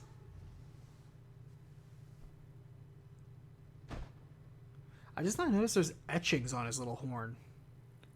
I guess it kind of reminds me of a colossus. Is that what the relation's supposed to be? Or is Trico supposed to be like one of the many potential colossi that are used for the dark god as... I don't know. They were just vessels, actually. But they weren't for the dark god, though. They contained his essence, but they were probably for the humans. So the humans used the colossi as vessels for the dark god's power. But did they base him off of beasts like Trico? See, look, we're already game theorying and game theorying. Whatever. I'm just trying to connect these games.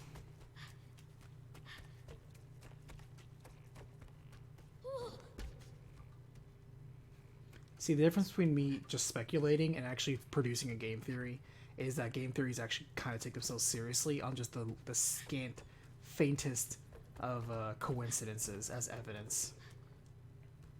I don't do that.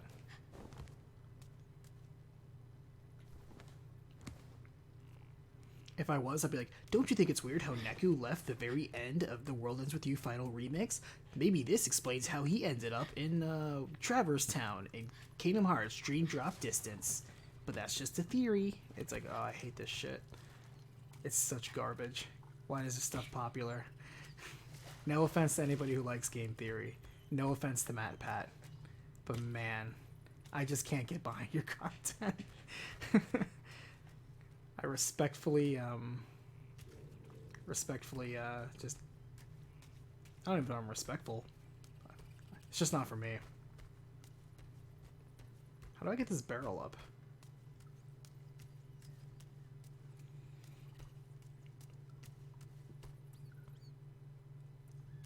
Is there a secret barrel strategy I'm missing?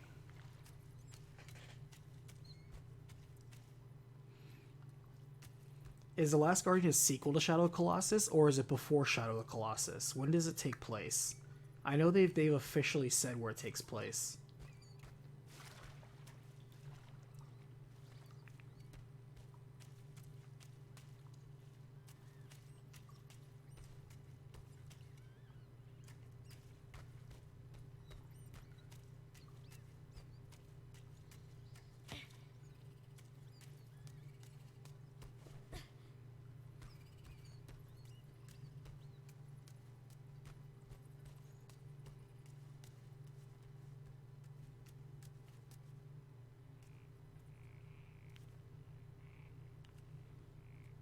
Module Cell, thank you so much for the tip. I appreciate you, man.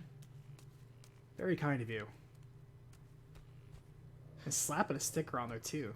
Appreciate you.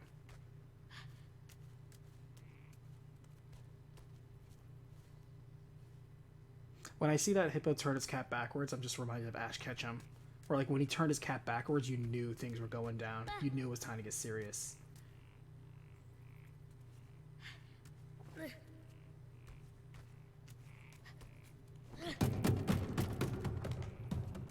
Barrel, don't you dare fall all the way down. Alright, how do I get this barrel up and over? Oh my god, kid.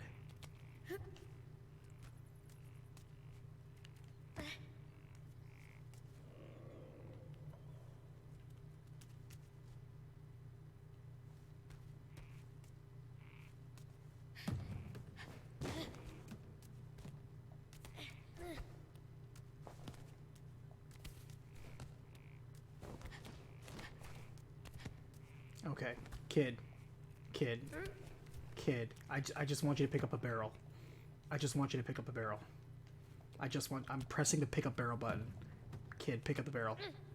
Thank you. Sometimes I feel like I'm training this kid as much as I'm training a weird cat dog bird. Let me readjust myself in my squeaky chair. Okay. There's gotta be a way to get this barrel up. The kid doesn't jump for some reason.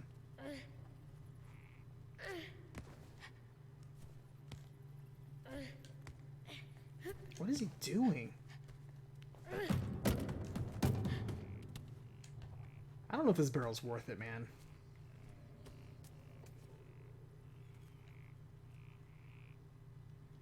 Maybe I'm supposed to throw it across this gap?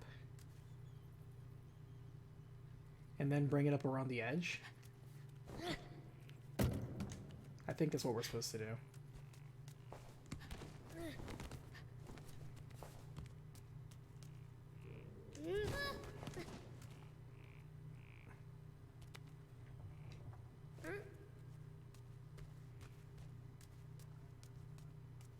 Yeah, okay, that's what we're supposed to... No, we're supposed to throw it that way. Oh, don't fall. Oh my god. Oh my god.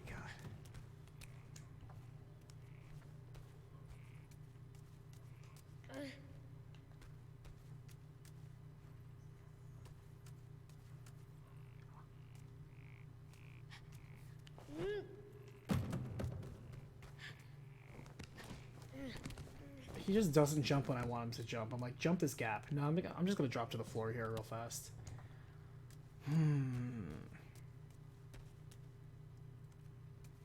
Alright.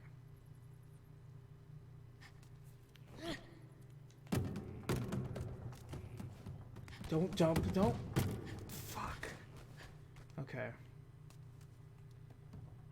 So clearly, if you throw it over there, that's wrong, because it's always gonna spill out and drop down. So that's not the correct way to do it. Or at least not over there. We have to throw it somewhere else.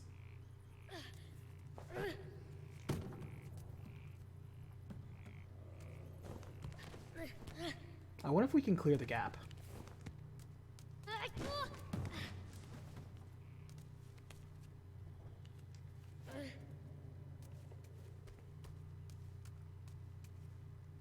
Yeah, I think we just throw it, can't we? This will be enough, right? Yeah. No! Oh my god. I hate the physics in this game so much.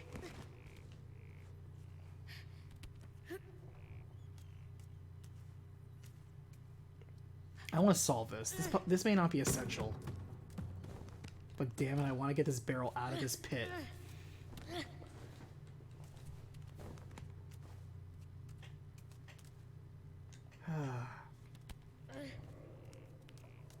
Okay. So if we throw it over there, it falls down. If we throw it over there, it falls down.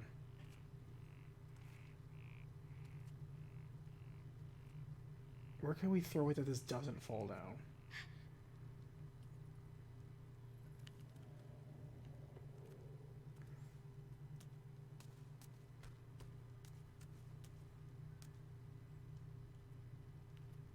I can throw it there, but it just fall down.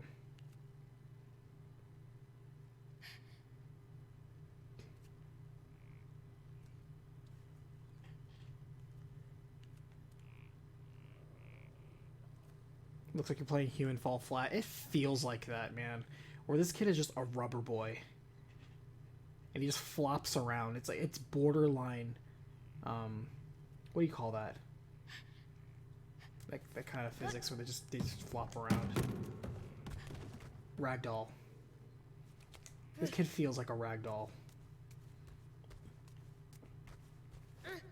It's just everything's so imprecise, and it's deliberately so. But as if it's like normal kids aren't this like just bad. They're clumsy kids, but this is not an example of that. He actually cleared the jump.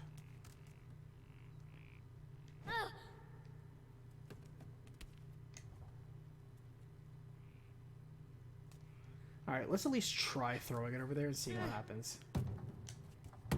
Oh, it almost stood in place for a second. I was like, oh my god. It actually stood in place. I feel like we're gonna spend 20 minutes getting this barrel out of this hole, and it serves no purpose. They clearly put it here. This is a puzzle of sorts. There is a way to do it, but we have to fight the game's dumb physics to do so.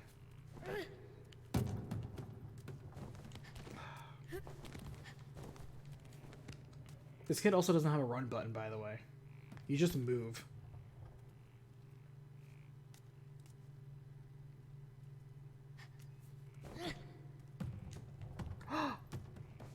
Oh my god, it stayed. It might have been a fluke, but I'm taking it. Kid, kid, kid, kid, kid, kid, what are you doing? Kid. Kid, Jesus Christ, kid. Oh my god. I was like, don't you dare drop this barrel.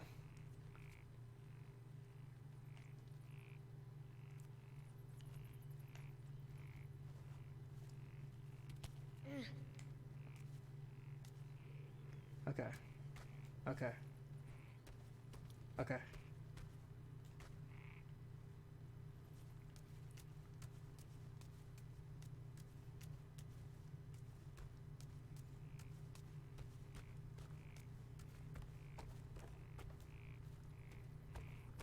Alright, we got the barrel out of the hole. The flowers are still standing. Oh crap, don't drop it. Don't drop it, kid. Just walk across it. Just walk across it. Just walk across. Okay. Phew, that was the hardest puzzle of this game yet. Did it. High five, everyone.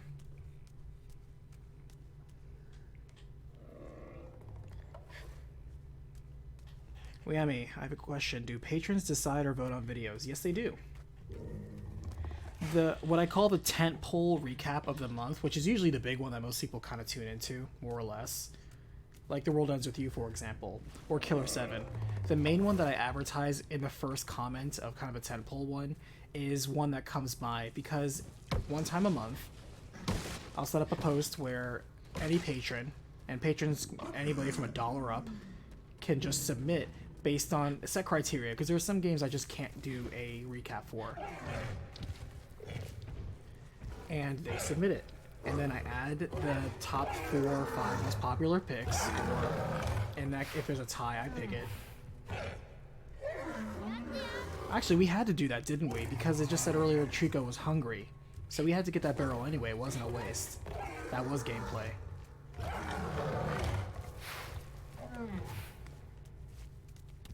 I didn't realize Trico ran a little food batteries there. Little hungry boy.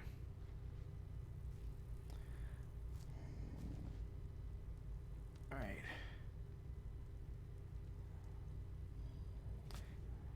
What was I saying? Oh yeah. And so after I think it's like a week, I give a theme out just to kind of add some focus. Like this month, the theme is 90s kid. So you can submit any suggestion for a qualifying game that was just released in the 90s.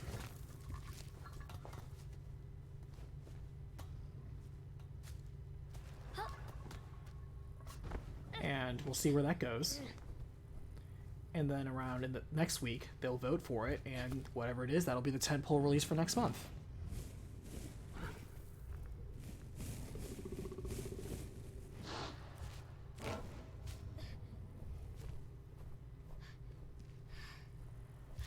Julian puzzle. Yeah, I know. But I guess we have to go up, don't we? Because it really looks like these ledges should be climbed, shouldn't they? But the kid doesn't grab them.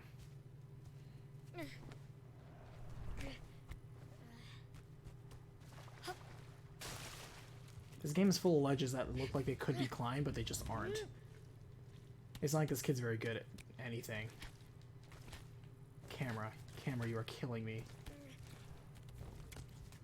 I mean, look how shaky he is about everything. Look at this. What's going on? Oh my god. And people were like, this was Game of the Year in 2016. Oh. This camera. Alright, we're just gonna use Trico. At least you're standing right under the chain.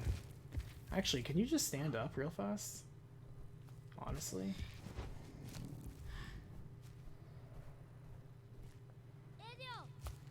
Can you just leap up there real fast? I think you're tall enough. Get me up there. Come on. Do it.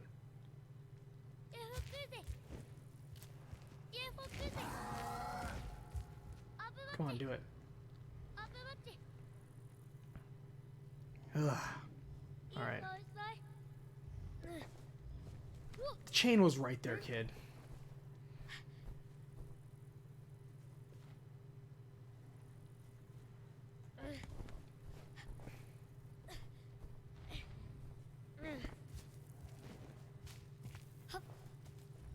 Kid, the chain is right there. Oh, why is this so much harder than it needs to be?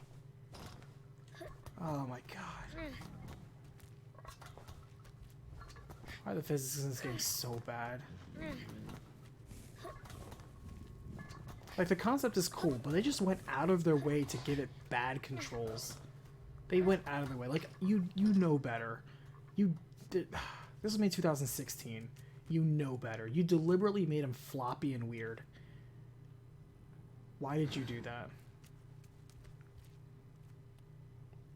And I'm also unsure because I'm like, well, should I jump over there to get over there? Because I don't know if that's a ledge I can grab. This kid doesn't know if it's a ledge he can grab. The only way to know is to try and fail.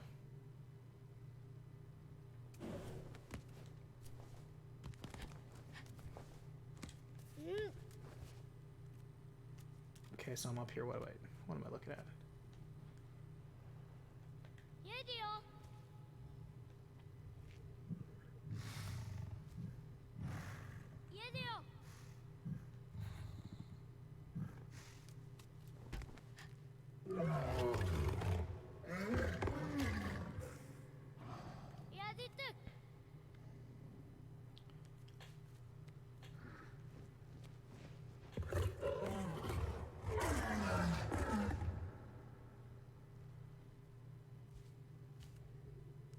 It still bothers me that he's a cartoon boy in this higher fidelity world. That just really bothers me. Like, why is he so disjointed with the rest of the art aesthetic?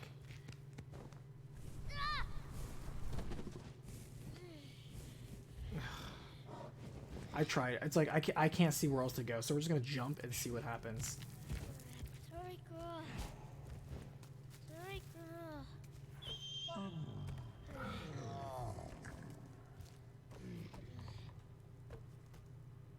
I wonder if we tried, because we couldn't move this before, but I wonder if Trico will actually do something.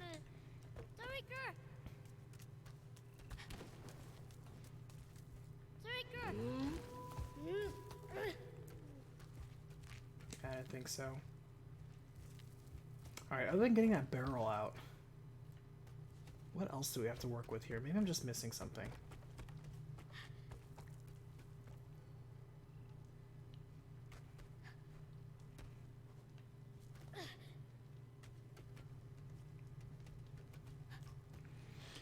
Have you heard about Disney's Star Smash? The girl in the trailer looks just like Kyrie.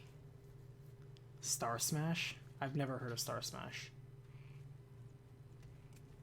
The way that's written out and the way I said it was like Disney Smash the girl. I'm like, what? What did I miss? Oh, look, this entire side area we somehow missed. Because I guess we're too busy fixated on the barrel. I was too busy fixated on the barrel.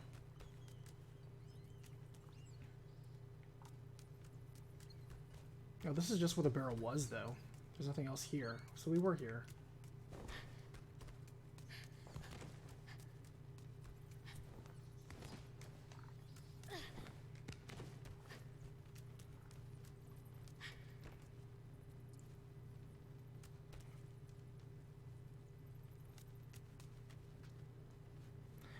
I'll have to check that out because when people are like, oh, that person looks like somebody else, I'm like, people can look similar, but that doesn't mean that they're direct rip-offs. Like, I was thinking, boy, it's funny how Hanakoma kind of looks like Orin. And it's even more hilarious. Oh, I didn't even notice that switch there. There we go. Oh my god, okay. I'm guessing that switch is the objective of why we have to literally get Trico in here. Just so Trico can stand next to this wall and I can climb and pull a switch. Because this kid is not going to make... It doesn't even let you jump. The jump button is literally disabled in that direction. Game doesn't even want you to try. How do speedrunners do it, I wonder? Okay. And I was thinking, hi, it looks kind of like Orin. And it's hilarious because he was like, think of me as a guardian. And when I saw that, I kind of chuckled. I'm like, ha, that's funny. Did we go in this passage? Yeah, we did. That's how we came in.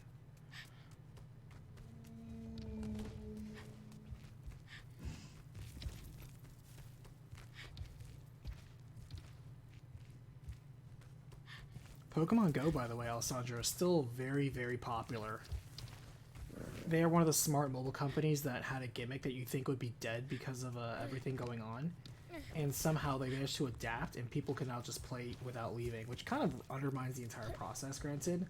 But it's cool that they figured out how to survive. They're like, all right, when people can run around again, we'll figure it out when they get there. All right. Climbing up there with this chain has something to do with something.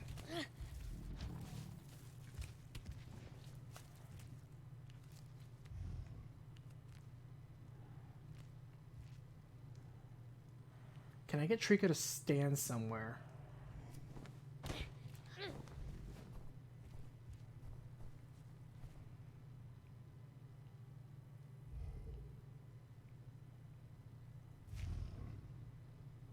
And why is this chain here?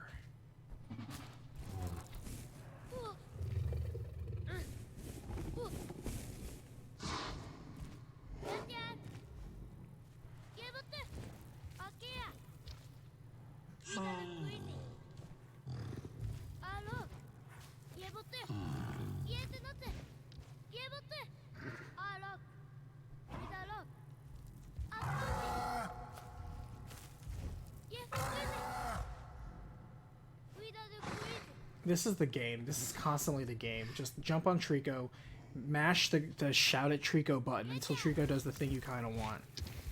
And then you're like, oh, was that what I was supposed to do?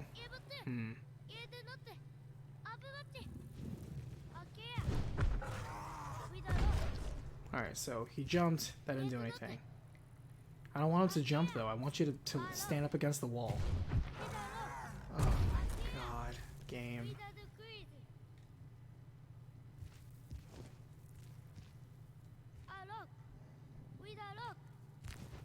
The kid's even pointing in the direction I want. It's a kid. Go over there. Go over there. I'm doing the stand-up button. I'm not doing the jump button.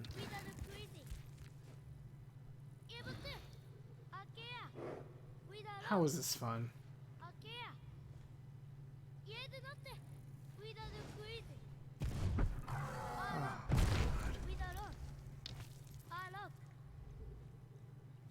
And what bothers me about this is that you can only ever do one thing. There's only one way to progress past anything here. And just kind of figure out cryptically because there's not really clues. That's just so frustrating.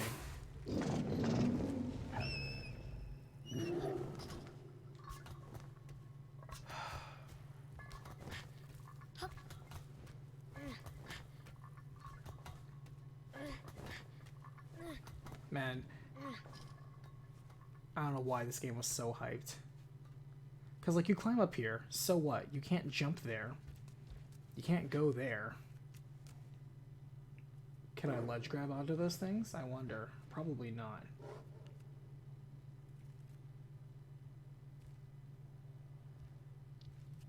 I don't even see what I'm supposed to go next.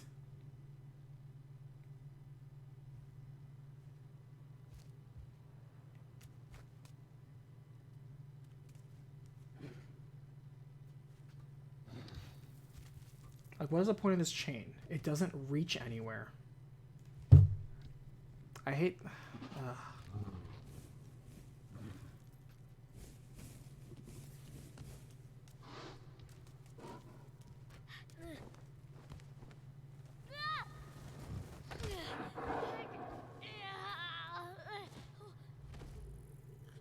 I'm so tempted to just look it up.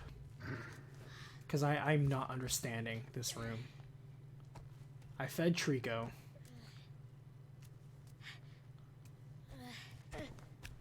There's a chain that goes nowhere. And I need something that will trigger this gate to lift so we can push this truck so I can make a jump.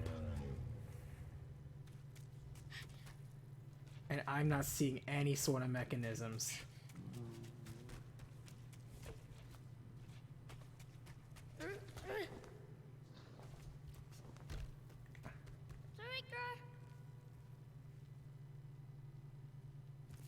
I'm not seeing how the gate controls or anything.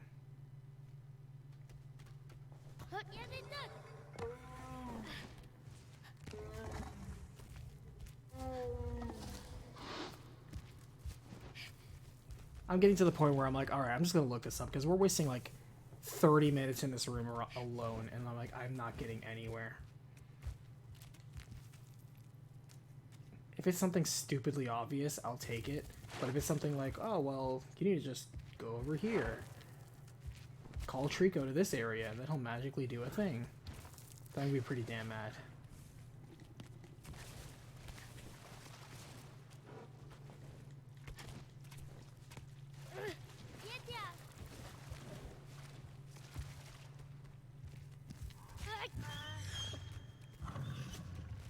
And the funny thing is that Eco and Shadow of the Colossus also used a stage of minimalism, but they didn't throw this much crap at you.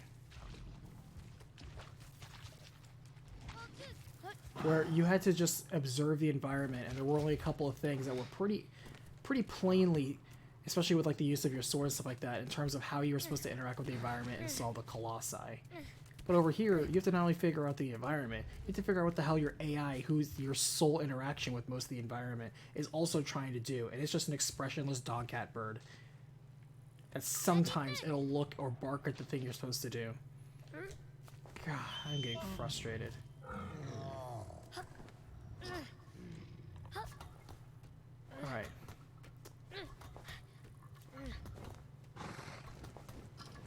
Cause yeah, it's just I don't see any hint, indicator, whatever.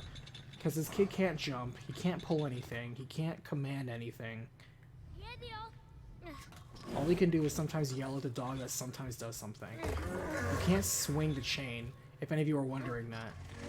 Like, oh, can you swing the chain over there? Nope, there's no rope swinging mechanic in this game. There's climb and there's jump and there's drop and there's shout at Trico. Those are your only tools.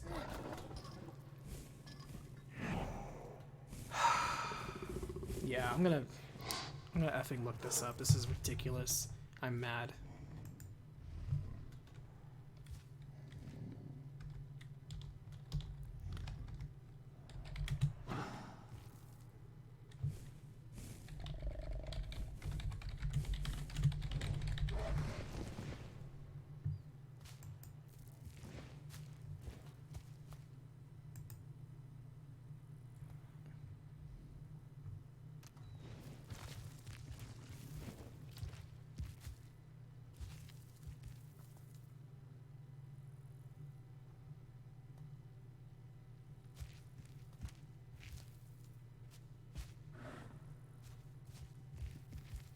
Wait, apparently you can pull the cart into the room? Really? How? Give Trico the barrel, then walk under the gate and pull the cart further inside the room. What?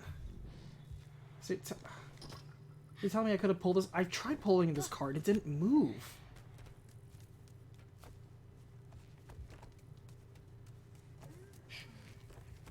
The door's up. Hold on. How did they get the door up?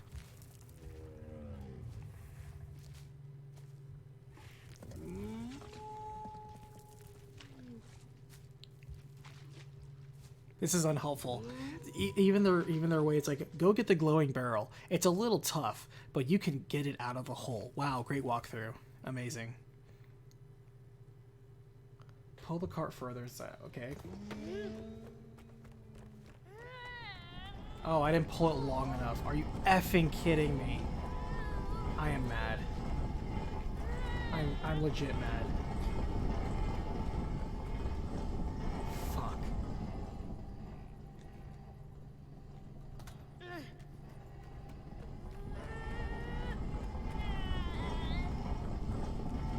There was no trick. The whole trick was that there was no trick. I need to take a break from this. Kid. Fuck. So yeah, the trick was there was no trick. I was clearly overthinking it the entire time. Thinking that this game had some grand design to it that I was just not missing. And the truth is there was nothing to miss.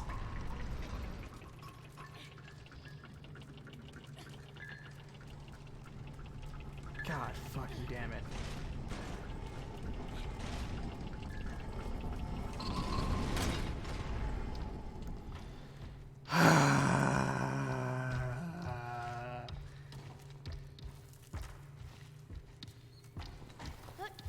I'm actually mad.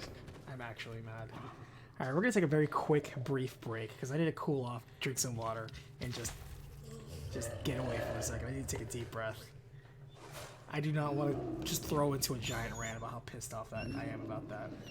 But alright, I'll be right back.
Okay, I'm back. Unbelievable. I'm acting like an amateur. And I bet like some game dev is like, wasn't it obvious? Like, you know, I'm like, look, I knew I had to get the trolley over here and jump the gap. I knew Trico had to push the trolley. I knew that. What I didn't know was that apparently I had to hold down the drag button for longer than 3 seconds. I had to hold it down for way longer and then it started moving. Because that was never introduced until now. Everything I've had to drag or push, kind of like, you know, he starts pushing, he feels resistance, and either it doesn't move or it starts moving immediately. I didn't realize I had to sit there for extra long and move this effing thing. So, my bad. I didn't stay on the drag and push button longer. You're right, it's completely my fault. That was a well-designed room. Shame on me for trying to solve a puzzle that didn't exist. I'm the idiot. That's on me.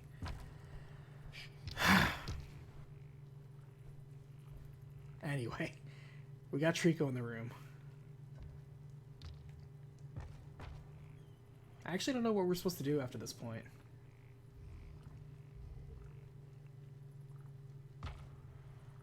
At least you're not a game journalist who can't get over to a couple. I feel bad for that guy. Because it is a classic case of the instructions are on the screen. You see it, but you don't actually see it. And they're just assuming they know better. So that journalist needs to be made fun of. I agree with that. However, they don't represent all game journalists. I don't like when people are like, game journalists are bad at games. They only play story mode. That is very insulting.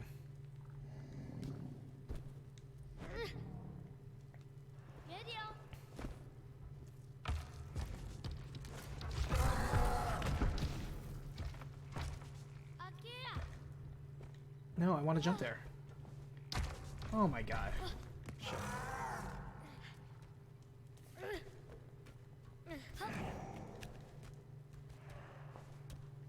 Yeah, because I didn't realize there were super heavy objects, Julian. I didn't realize there were super heavy objects in this game.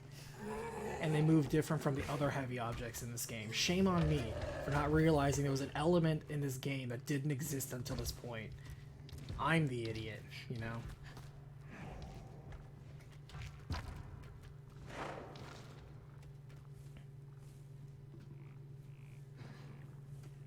I don't see anything up top there.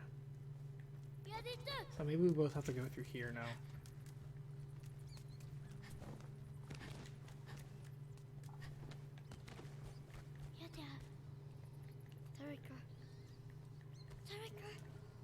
Why is the kid whispering? Whoa, that is creepy. That's actual. Imagine if you're walking through a dungeon and you see one of those things. That's actually legit creepy. Alright, jump up this gap or something.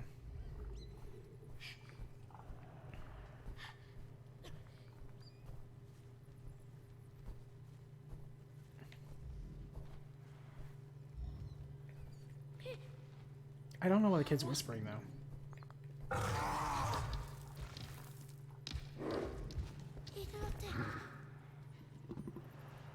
Stand up or something. Come on.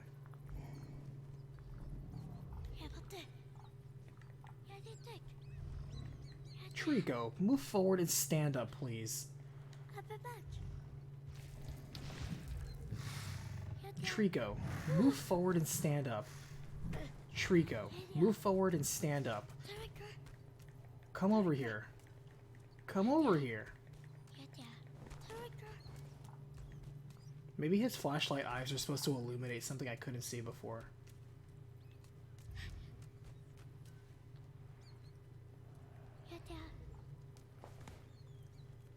No, this was where the barrel was.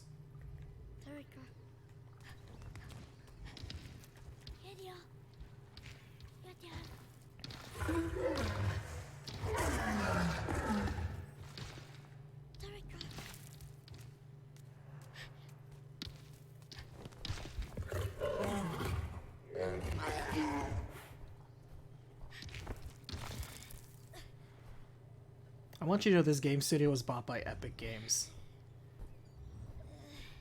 Alongside Remedy, and I can't remember the third one. That's right. Leap up. Leap up. Leap up. Stand up or something. Come on, I'm pressing the only button. Please. Please do anything. Jesus Christ, why did that take like 10 minutes? How do speedrunners get Trico to listen to them?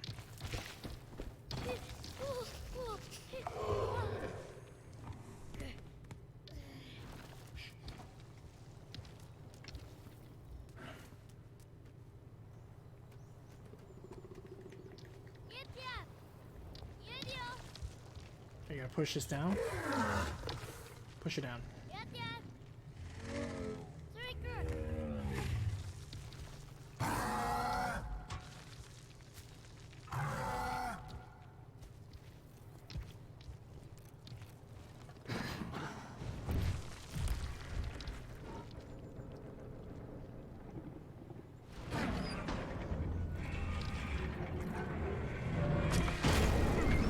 I guess that'll do.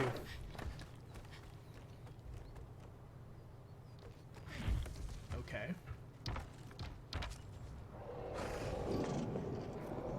Yeah, Remedy did Max Payne 1 and 2, and Remedy did the very excellent Control.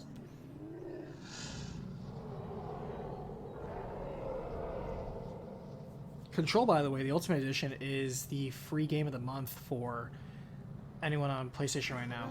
So if you have that, I thoroughly, highly recommend that you play that game. That game is excellent.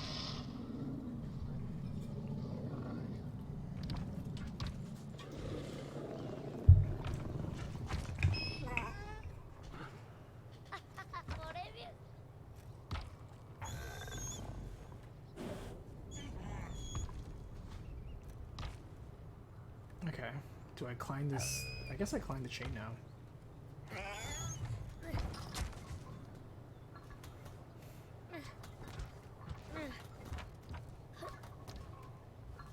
Are you not immersed?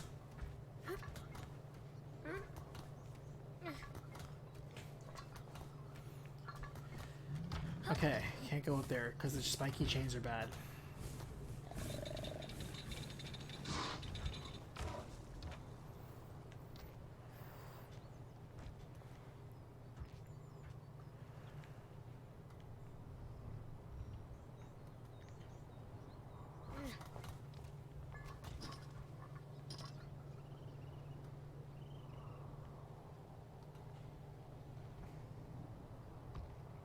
Will Trico jump to those pillars, I wonder? I feel like he could reach those pillars.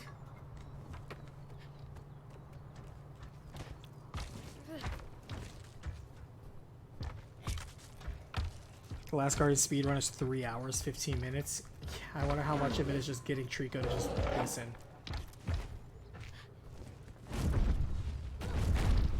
Okay, it's a cinematic, so he'll make the jump.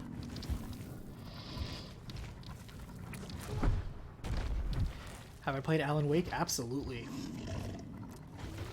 Alan Wake is a very jank game, but very good game at the same time. Like, when it hits its highs, it hits very high, and it has a solid foundation. It's just undermined by a lot of just not very good gameplay. Alright, clear enough to hit that cable. Oh, he phased through it for a second. I thought we weren't going to make it.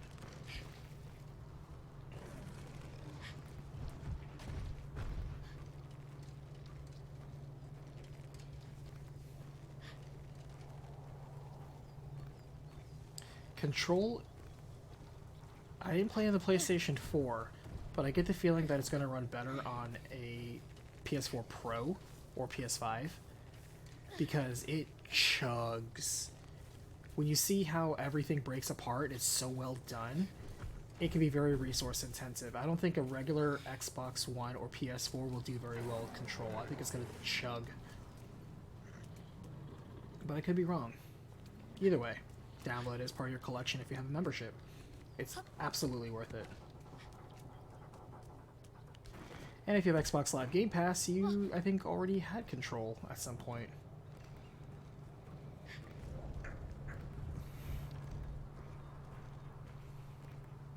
Control has a little bit of jankiness to it, but for the most part, is a very enjoyable game. It has many very well thought out battle mechanics.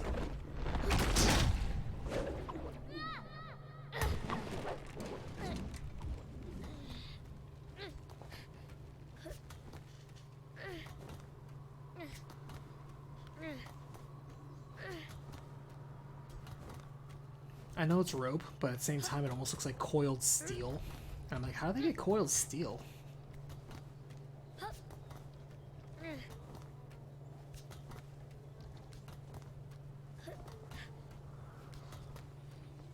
TJ, this game took 3 years to make. Oof, big oof. Thanks for that tip, though. I do wonder. I was like, how long did this game take to make? Do we feel this was 3 years worth of effort? I never like saying it like that because I know you can grab grass. Get over here. Because, you know, yes, they worked hard, but just because you work hard doesn't mean you were doing efficient work, or you were working smart, or you were producing results.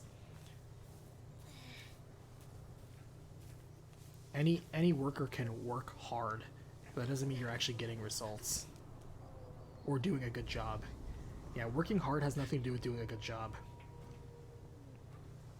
I love when people throw that out. It's like, you didn't do this right. Yeah, but I tried really hard.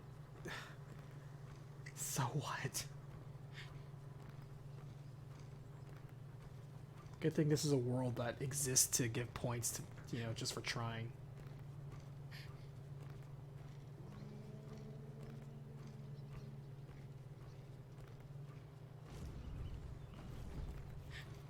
Oh, I know it went through development hell. Everybody always made a joke about Last Guardian coming out because it was announced like a decade ago, I feel. And this is gonna fall when the counterbalance hits. That's okay, I think Trico's supposed to catch me.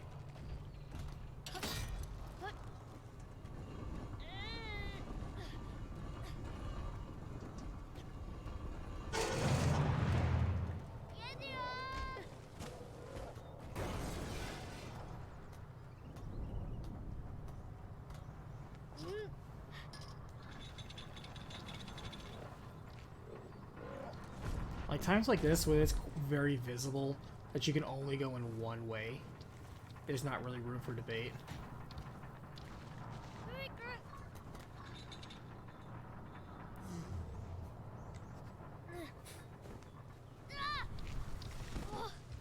It's like, Trico, you gonna catch me? Nope. And you just face plant. It's cool, I'll just walk it off. Look at that lizard just struggle with the environment. I feel your pain, lizard. I really do.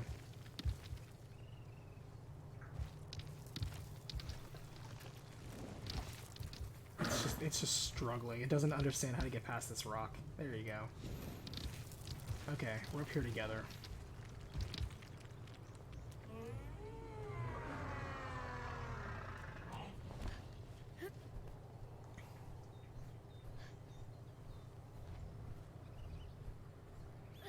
You think it was meant for the PS3 at first? I think that's when development first started, was PS3. And this honestly looks like a PS3 game, let's be real. So I can 100% believe that.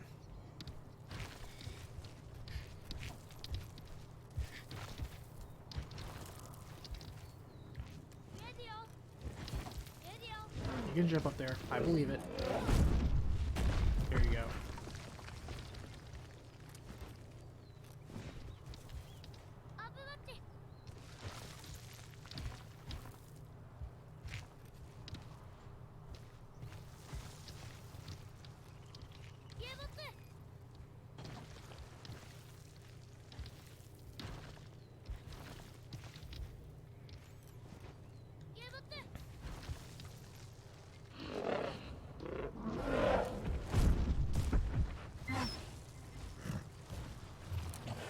Because this game, they clearly spent a lot of time just on Trico. Trico has a lot of animations. And, you know, they went to work making sure it could look extra fluffy. They probably went through multiple designs to be like, how can we make him look adorable but also menacing?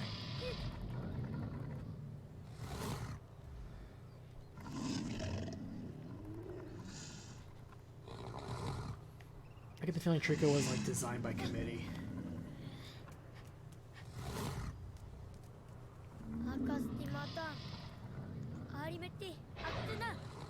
I mean, this game definitely feels like it was designed more to just look good, like, oh, this would be great in a trailer, versus, oh, this would actually be really fun to play.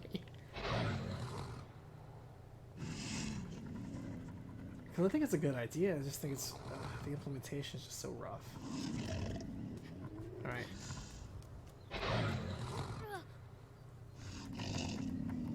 Where are we going with this?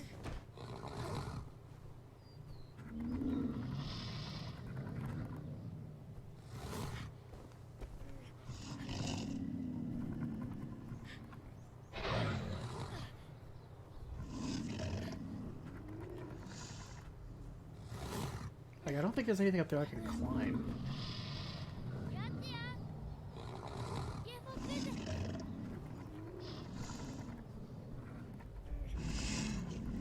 Yeah, Trico, we don't know why, but for some reason, the eyes act as wards that he 100% it works on Trico specifically.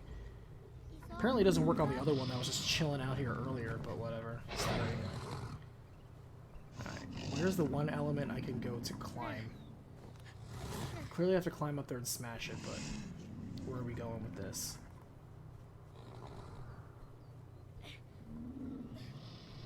Maybe we go back down?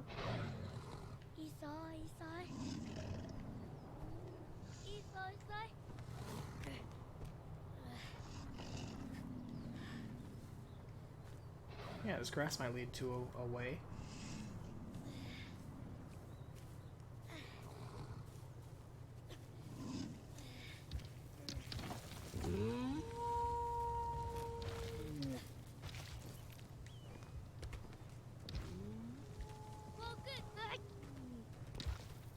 Can you blame me for thinking this is something I can go inside? Come on. It's literally a child-sized hole that is exactly the size of me. Come on, game.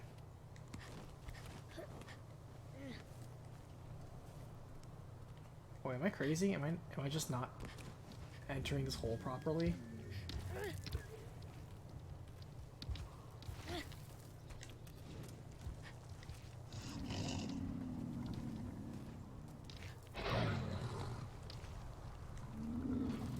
I really feel like I should ledge grab. Like, my gamer instincts are like, ledge grab that, jump up to that ledge, and keep circling. But that's actually not what you do.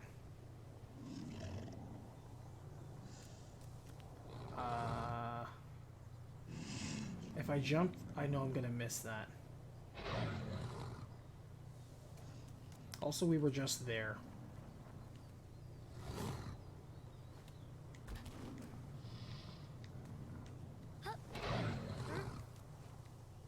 Seriously, why put a hole there that looks so convincing that you can crawl through it, and you can't crawl into it? Alright. We've already been on that thing.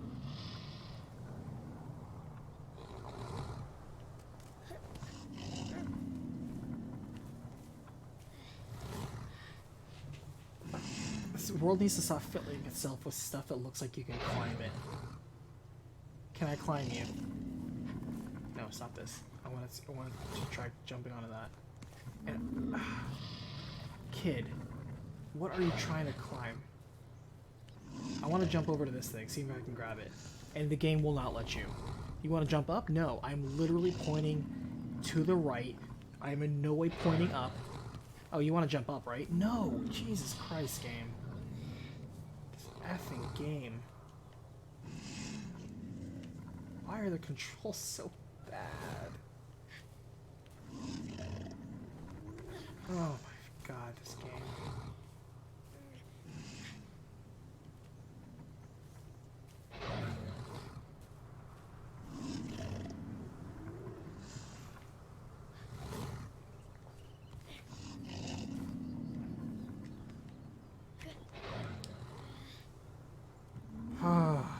okay.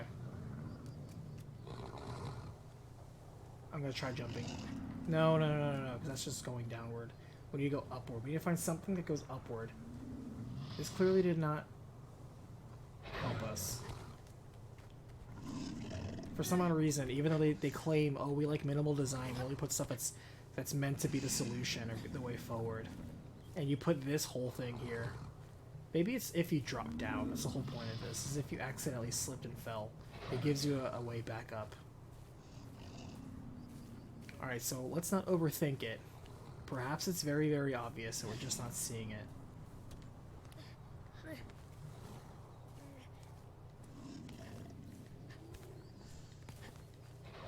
Shit. Am I stuck? I am stuck. Fuck. Okay, well clearly we can't go up either. So we are stuck down here.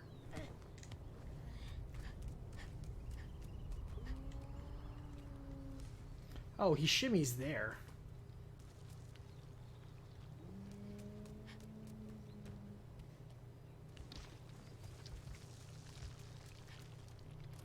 Actually, now we're really stuck because we can't go anywhere. Maybe we are supposed to go down to the tower. Thanks, Trico, I guess.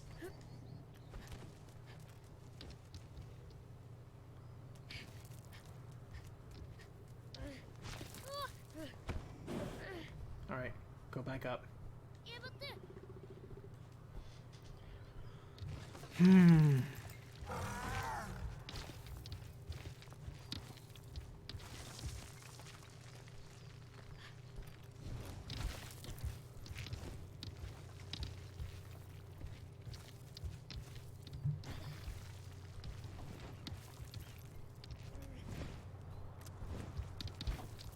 Yeah, go back up.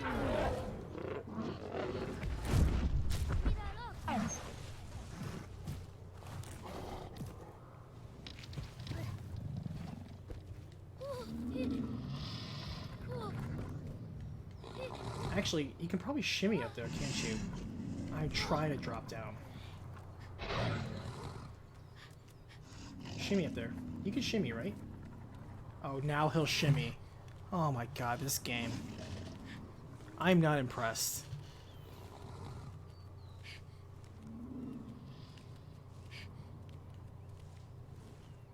The reason why that's just not intuitive is because there's so many ledges in this game that look just like that ledge, and you can't interact with it. You'll just slip off and fall. This game does not have consistent world design, where it's like, okay, this is grabbable, this is not grabbable. It's like, sometimes this is grabbable, sometimes this isn't grabbable. Who knows? That's not good design.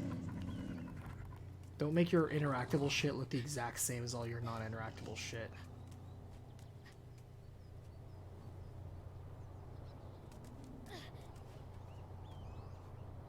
Okay, well, there's beams out here. What was the purpose of that beam?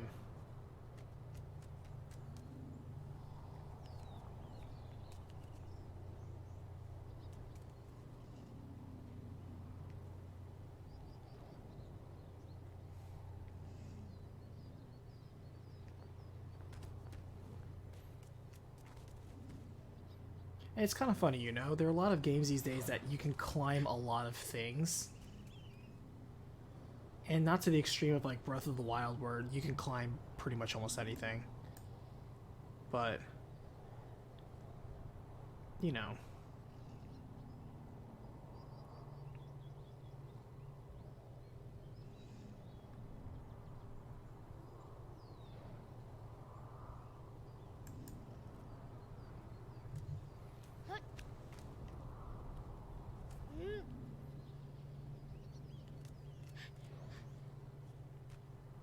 Is there something I'm missing on this beam?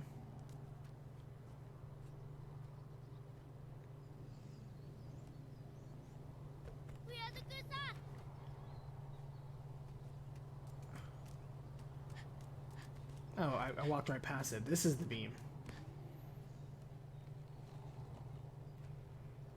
Thank goodness it has a lever only I can manipulate. I know we make fun of the whole ledges that are painted white, or red or some obvious color that attracts attention. But at the same time, while that's an extreme, maybe you should.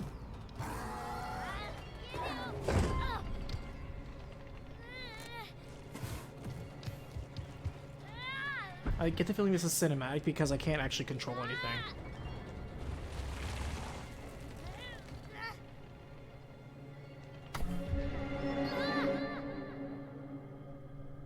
How many slow motion grabs are we going to go through in this game?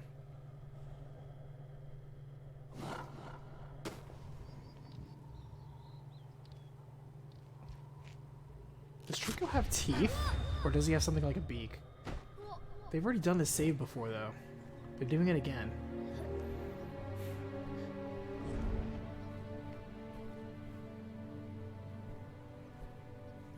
Where it's like, look, somewhere between making the platforms brilliant white, yellow, or red, which is eye-catching colors, and the fact that the climbable, interactable ledges have no distinct, noticeable qualities between them, surely there is a middle ground. Surely we can find a compromising solution.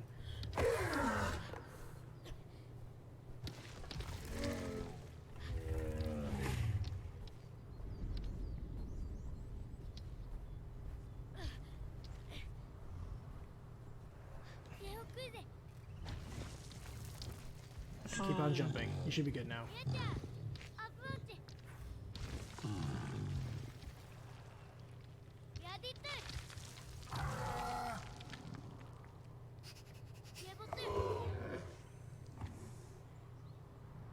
Jump up.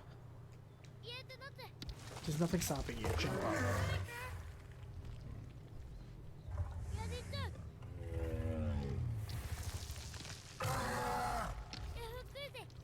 Trico, jump up.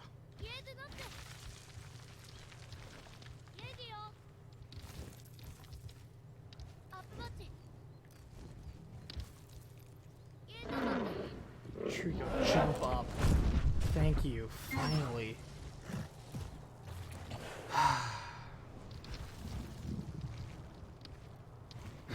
Yes, now there's nothing else in the way. I'll keep going.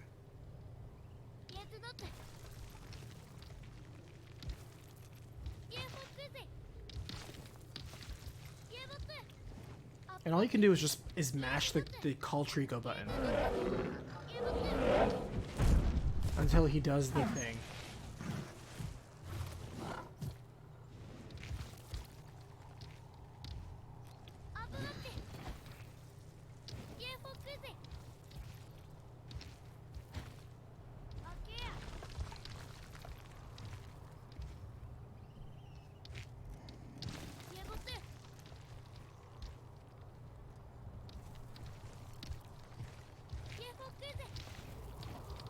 I know, it's like, how do you even speedrun this? It feels like it's just RNG. Out of all the games to speedrun, why do you pick one that's so RNG based?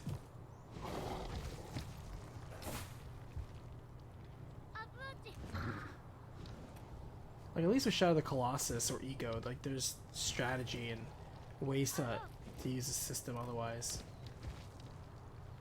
Alright, jump up so I can kill that eye.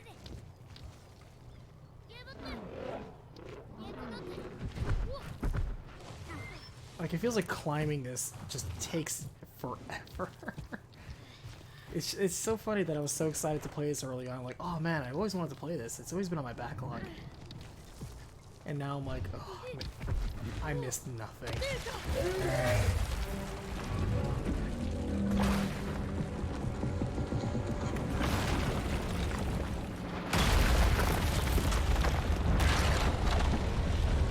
This is where the budget went.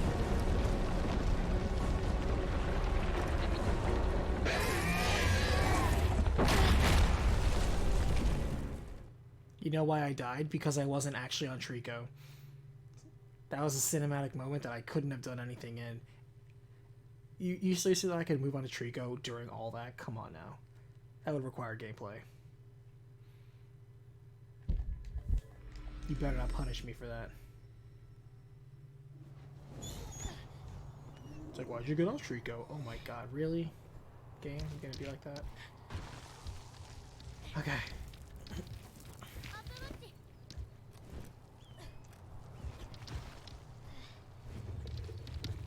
The good news is that according to the guide I was in, we're in part 6 of 14, so we're almost halfway through the game. A couple more sessions, I guess we can probably finish this.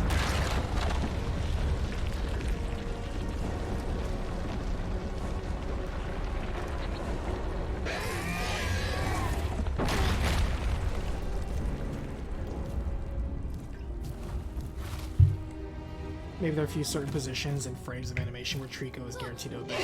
I suspect that is the case. That was a Lion King moment. That other one was like, long live the king. And then threw him off.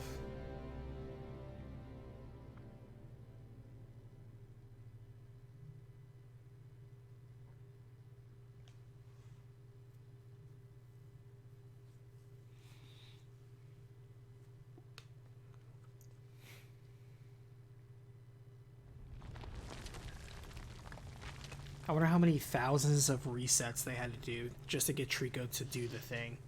And if Trico doesn't do the thing within X many seconds, it ruins the entire run. What a frustrating game to run.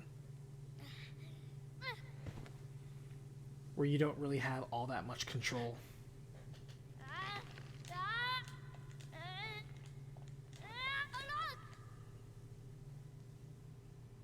If only I had some way of just reaching up and grabbing myself. Well, not like that. It's not like he's on a noose and he literally couldn't just reach up and grab the branch. That branch is within grabbing distance. This kid is just refusing.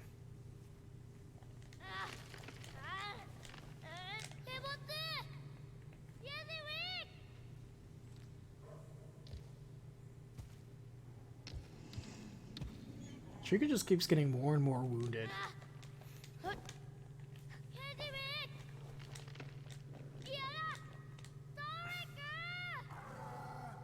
He's like, that's a you problem.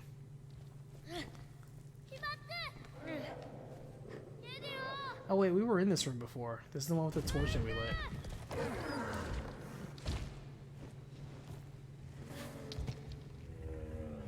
Yeah, Trico's looking rough for wear. Did he hurt his eye?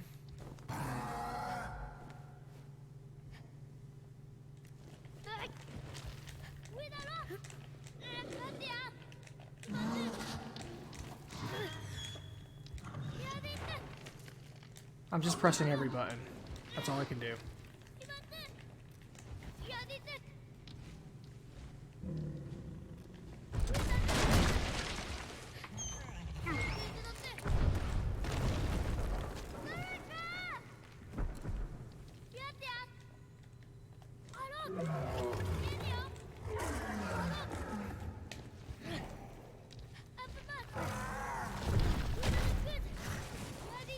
I do not know what the camera's trying to do.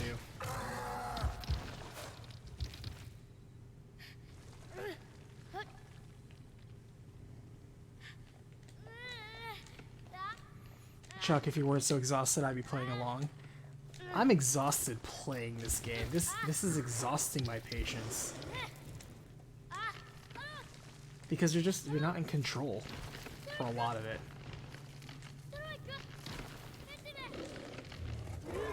Even for this, it's clearly a scripted event. And the only thing you can actually do as a player is just mash buttons and still continue to question your mind. Am I doing the right thing?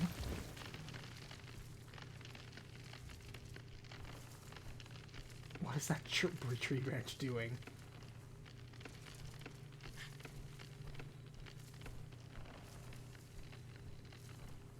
Ah, game. Wasn't that a cool puzzle? Don't we feel like we solved something there? Man. I feel like we're on an adventure.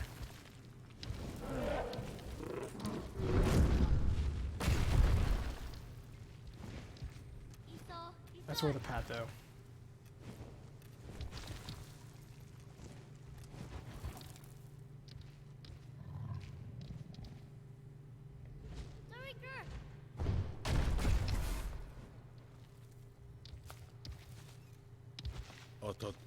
And yeah, look at his horns. They're like the same length again.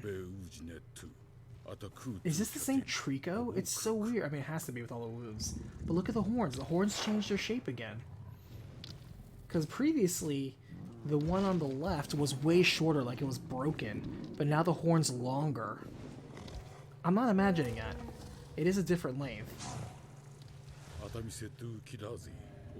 mean, it's still a little shorter, but it's not as dramatic as it was before. I swear the horns are growing.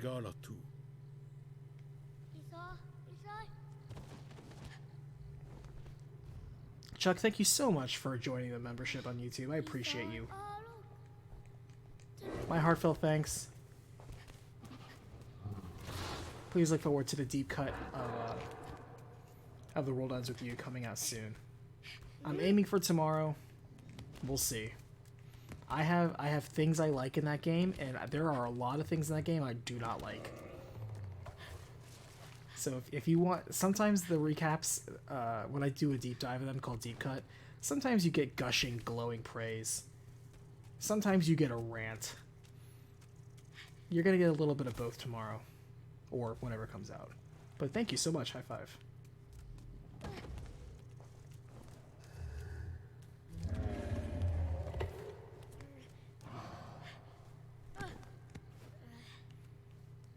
This better not be a barrel physics puzzle.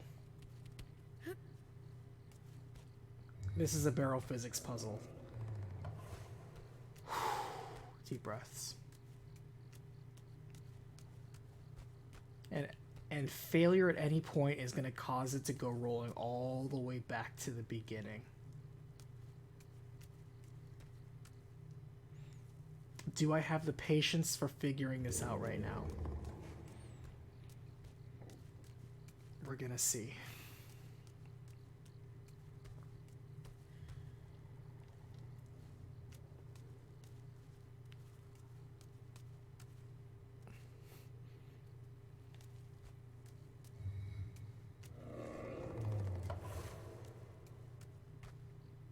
Keith, OBM ranting? Inconceivable. Exactly. Everyone knows I'm super cool. You know, I don't get triggered with game mechanics and designs that make me feel helpless and frustrated. Alright, so before I throw this, is there any way to throw it and it rolls and hits that particular pillar, I wonder? Or perhaps it needs to gain momentum. I guess we throw it and find out. You know, if I can get the kid to face the right way. Kid. What is so hard about facing left? Kid. Thank you.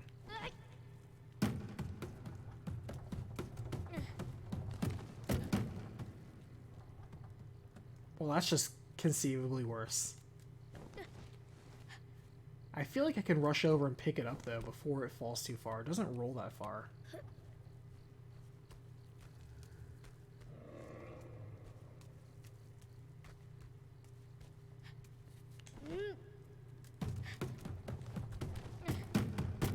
Nope, of course the kid doesn't.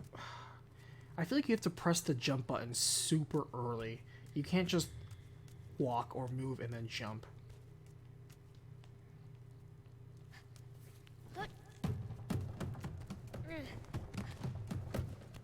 Oh my god, we actually caught it.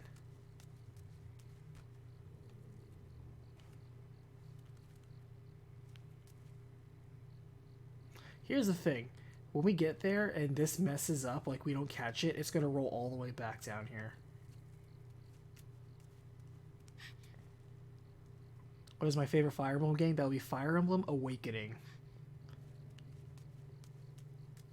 Fire Emblem Awakening rekindled my love for Fire Emblem, like it did many people, because when they chose to go all out and make it their last-ditch do-or-die effort, I don't fall.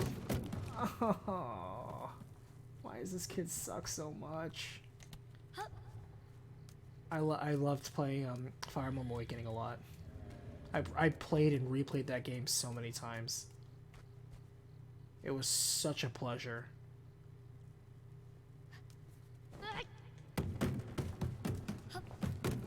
I hate this. This game does not have good physics. It has no business making obstacles like this. You can't even call them puzzles. They're just obstacles. It has no business with obstacles like this. That are just so full of jank.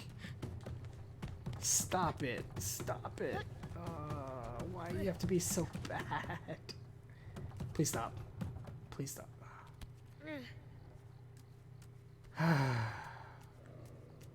At least when Crosscode had terrible physics and terrible platforming and wasted your life with it, at least it had good music to go along with it. This game doesn't even do that.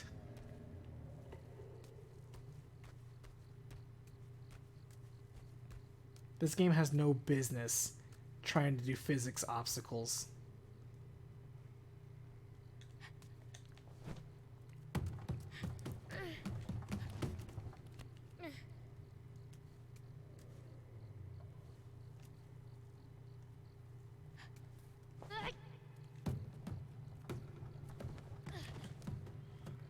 Okay.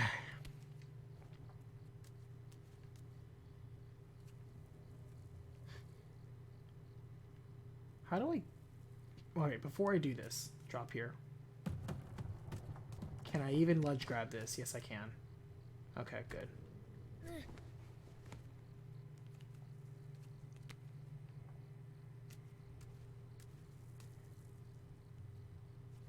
If this slaps the side of it and falls down in my face, I'm gonna be very mad.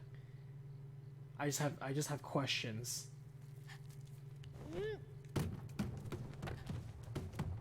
Please grab, thank you. Oh. It's like we're disarming a bomb here.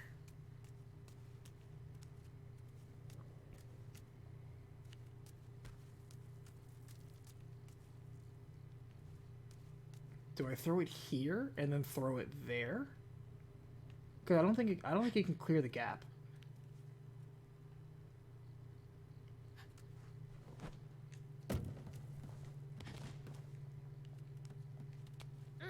This is why everybody wanted The Last Guardian, by the way. This is the peak Last Guardian.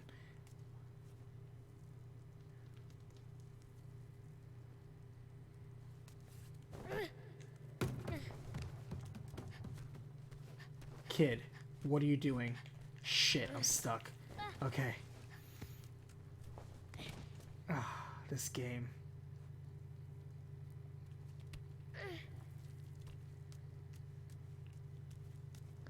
Every time he trips, falls, stumbles, gets stuck on something, my heart freezes for a second. Because I don't want to do this. Why does nobody talk about this, by the way?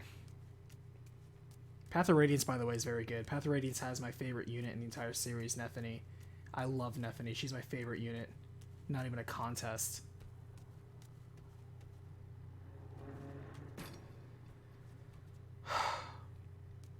All that to just fucking drop one goddamn barrel.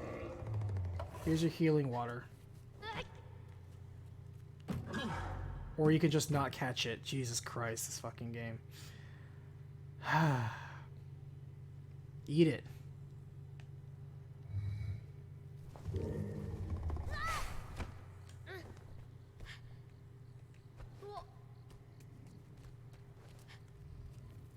I feel like he is like a dog where you just like you throw a biscuit their way and it just bops off their head and you're like, really? You somehow didn't want this biscuit? Come on, man.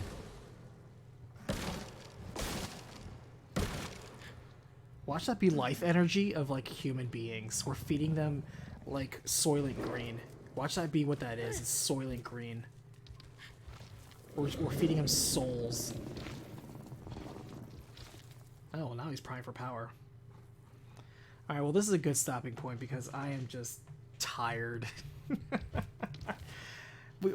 Normally I have a really good time the day after or the day of posting a video, and all that goodwill just got thrown out the window with nonsense barrel obstacles. Just barrel tossing in this game is terrible. Does any review of this game involve barrel tossing? I really wonder. I'm not going to read any reviews. I never read a review of a game before I play it myself. But after we're done here, I'm going to look at the top reviews for this game, and I want somebody to talk about barrel throwing. Alright, thank you so much, everybody who stuck through the good and the tough times. Thank you so much, Chuck, for joining on and becoming a YouTube Victor. I really appreciate your support. Please enjoy the red mage robes and work your way up from there. And for everyone else, thank you so much for watching Recap. Please look forward. This month I have a better schedule lined up. It's not as much post-holiday busy, so I can get a little bit more out this month, I feel, of all sorts of stuff, both reviews, D&D stuff, and of course more recaps. It'll be very busy. I have a lot of stuff planned, but we'll get through it. Just pacing myself. Thank you so much for watching. We'll catch you on Sunday, and I'll see you on the next battlefield.